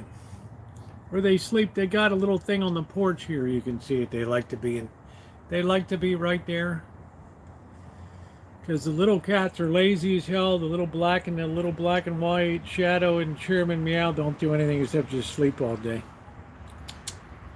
They don't play at all.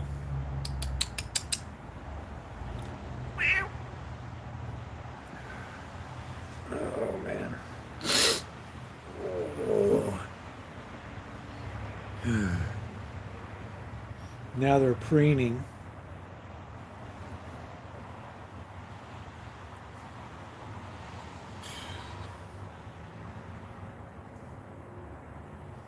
Now they're just enjoying the night sky. We have very unsettled weather tonight. Very unsettled weather. We have some kind of tropical thing coming up from the south. Simba!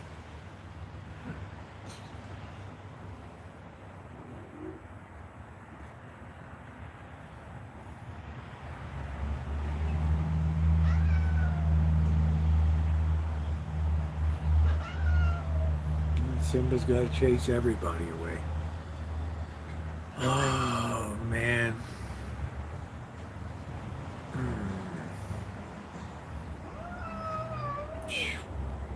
Not a nice bone in Simba's body. Used to be the nicest one of all.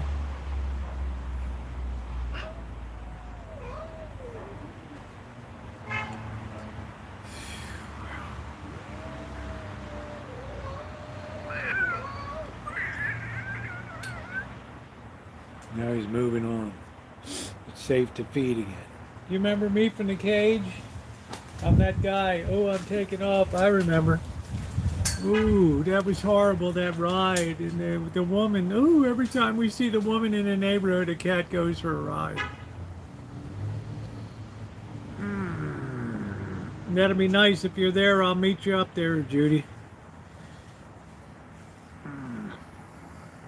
Do do do do do do do do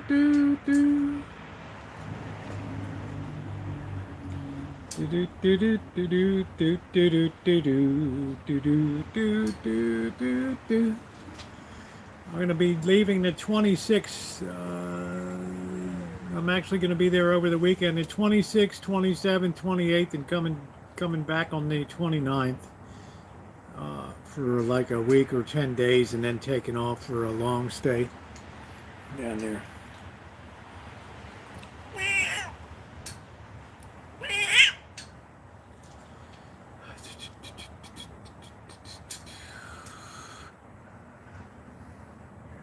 Great Rita Hayworth.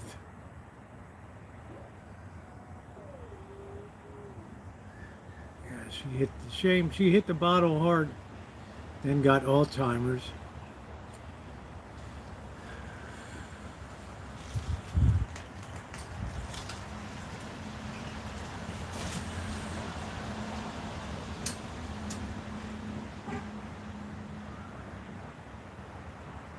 I'm not sure what bird schedule is.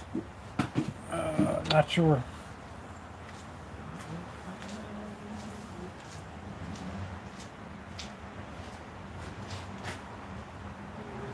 You gotta wait for that to pick it up.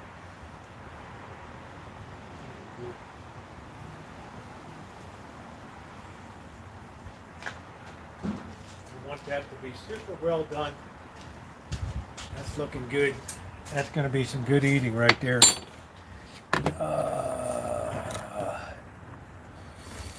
Do do do do do do do do do do. You don't ever have to ask about the cats. They'll be taken care of one way or another.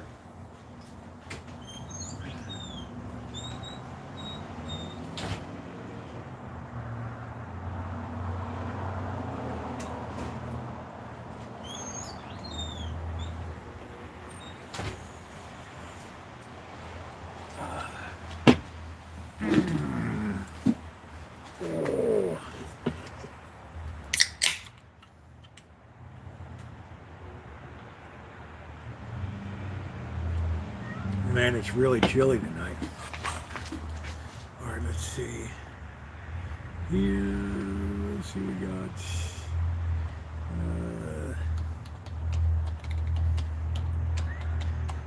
Let's see what we got for NCAA tonight. Let's look at NFL scores first. 21-21. I'm sure that's surprised. They're on the Miami. All right, let's see what NCAA scores tonight.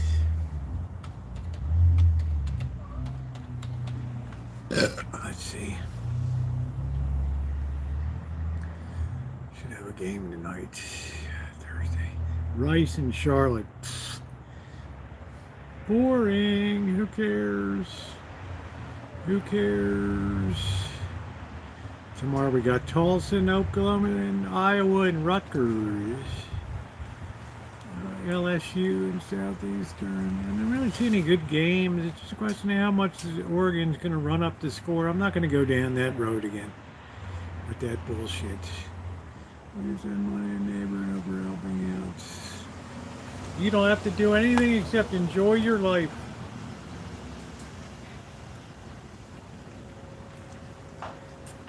won't be discussing any care of the cats when I'm on the road.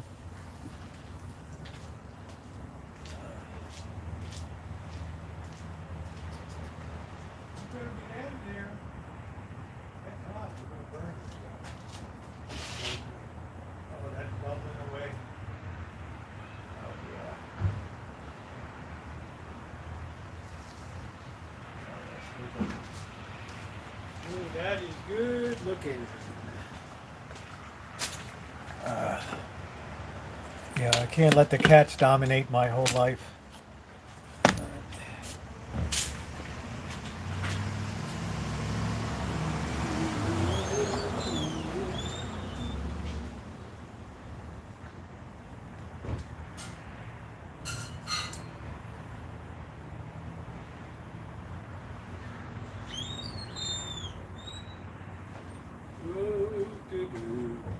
Don't run in the house. Oh boy.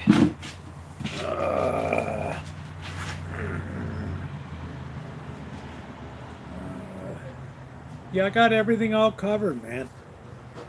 But I'm not going to talk about it on YouTube.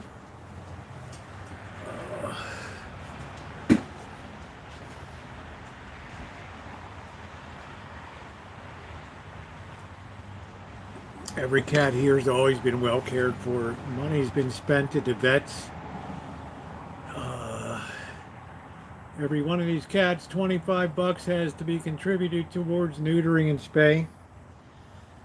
Oh shit, could you not do that to my plants over there? Oh, this cat.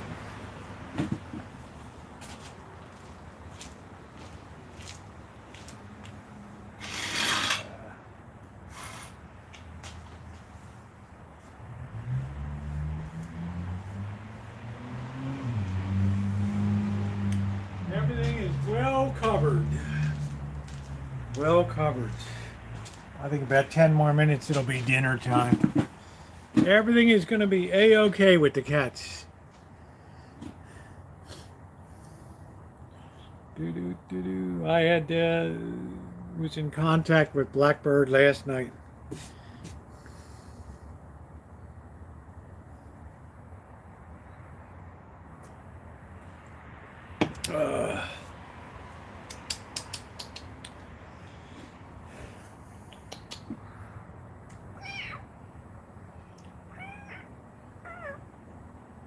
Shadow likes to jump up in the window when I'm there. It's nosy. Rancho the cat I did her on. Well, I feel a little better. They're all fixed. I also feel good. There's a lot of places around here that have food sources in this neighborhood. Lots of them. These people always have bowls of food out up the street. I think this is the, is that the mother? I don't know. Yeah, I think that's the mother there. Karl Marx.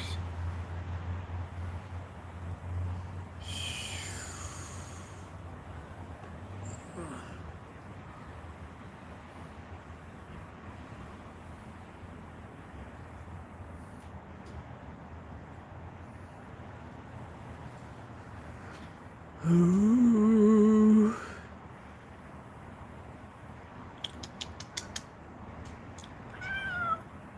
Some have yellow eyes, some have blue-gray.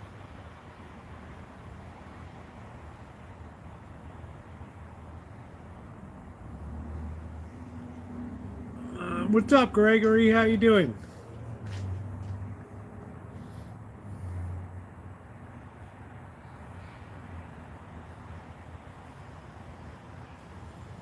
Yeah, these cats have never been healthier. They don't fight anymore.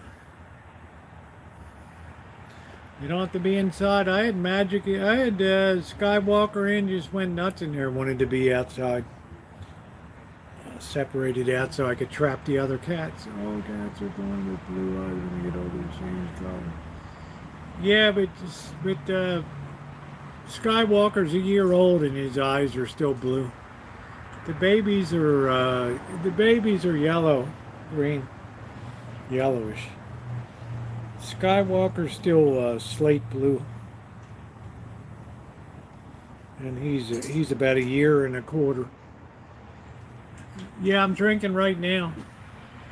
Friday night, tomorrow night I have drink. Tomorrow night. It's been a good week of trapping.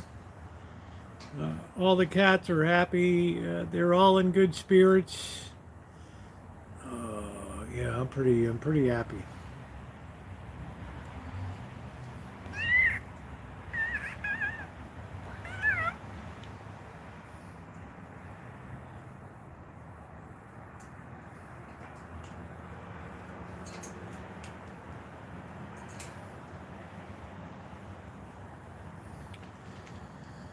Might have some Siamese, maybe so. I mean, he's Russian blues. Simba being Skywalker being the most handsomest one of all. Now let's go check on this pot pie again.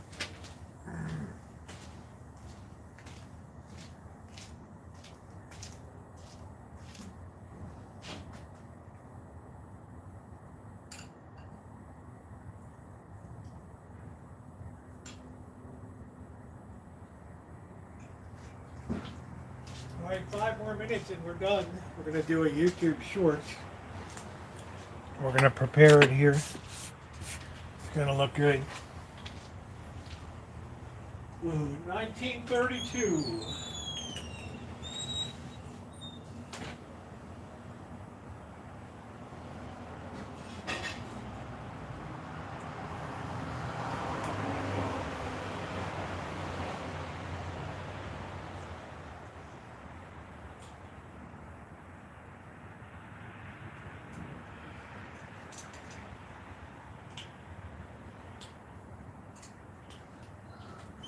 Wake that baby up to look good.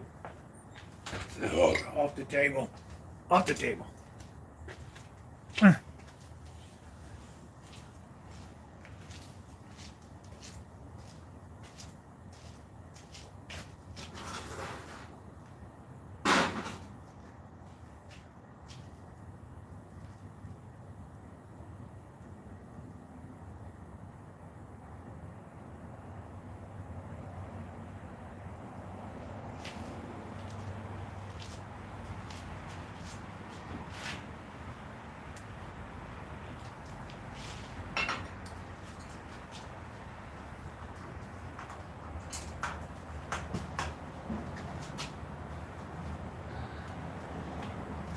Look at that baby bubbling away. Holy crap. Oh, look at that. Oh, man. Look at this. Stand by, everybody. There it is. Look at how good that looks. How good that looks.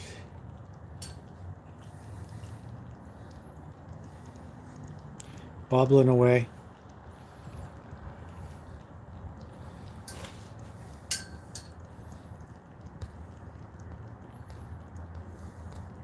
That's what you call good depression eating right there. Oh, yeah. That's it. Doesn't that look good? All right. You better not jump on that table.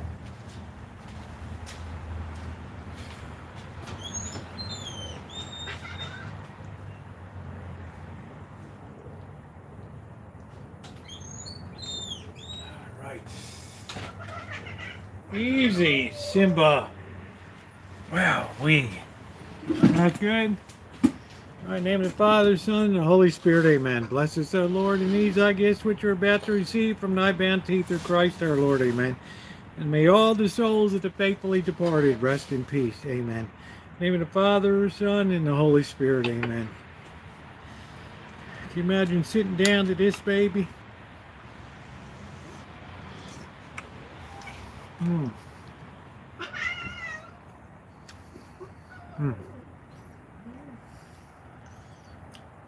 Man, this is out of sight. I got a piece of toast on top of it. Look at how good that looks.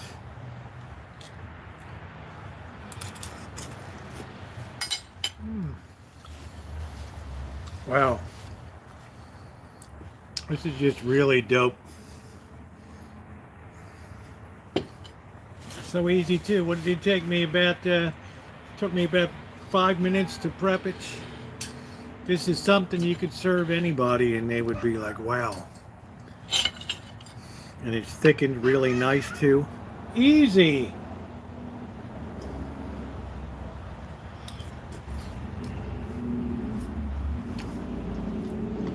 Potatoes and carrots are nice and soft. I've got the little pearl onions in here too. Right there.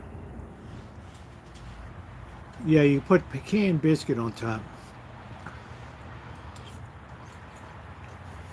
Mm.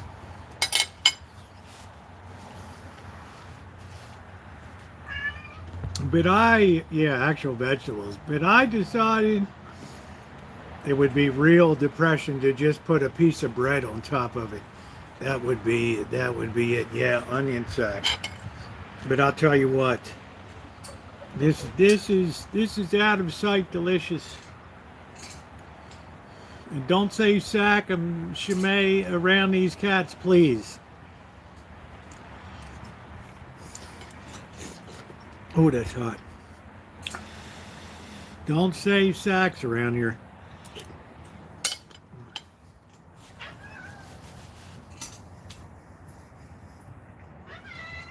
Mm.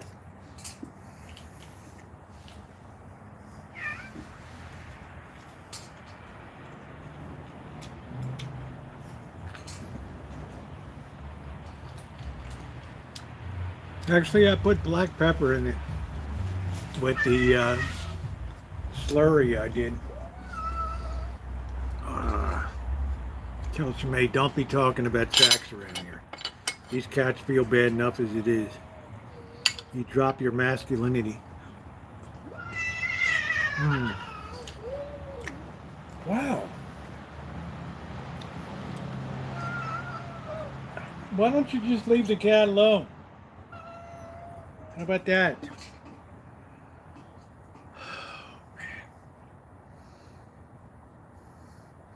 Bullies.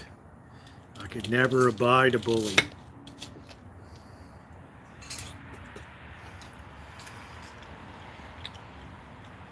Oh, but I still have to love Simba, the bully son. The bully son. That's it.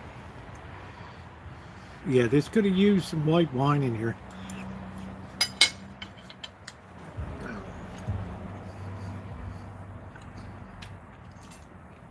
That is really delicious, though. Oh, wow. Come on. I talk to Simba all the time. Simba just swats all the other cats. All right, ladies and gentlemen, it has been 4 hours. I appreciate you being here tonight. Thank you, Vincent, for a good topic tonight. Could you survive an American Revolution? Very interesting topic this evening. Thank you. If you've not hit the thumbs up button, we're trying to get to 100 tonight if you enjoyed the pot pie and everything. And the cats, please hit that thumbs up button. And I will see you guys tomorrow. And take care. Thank you, moderators.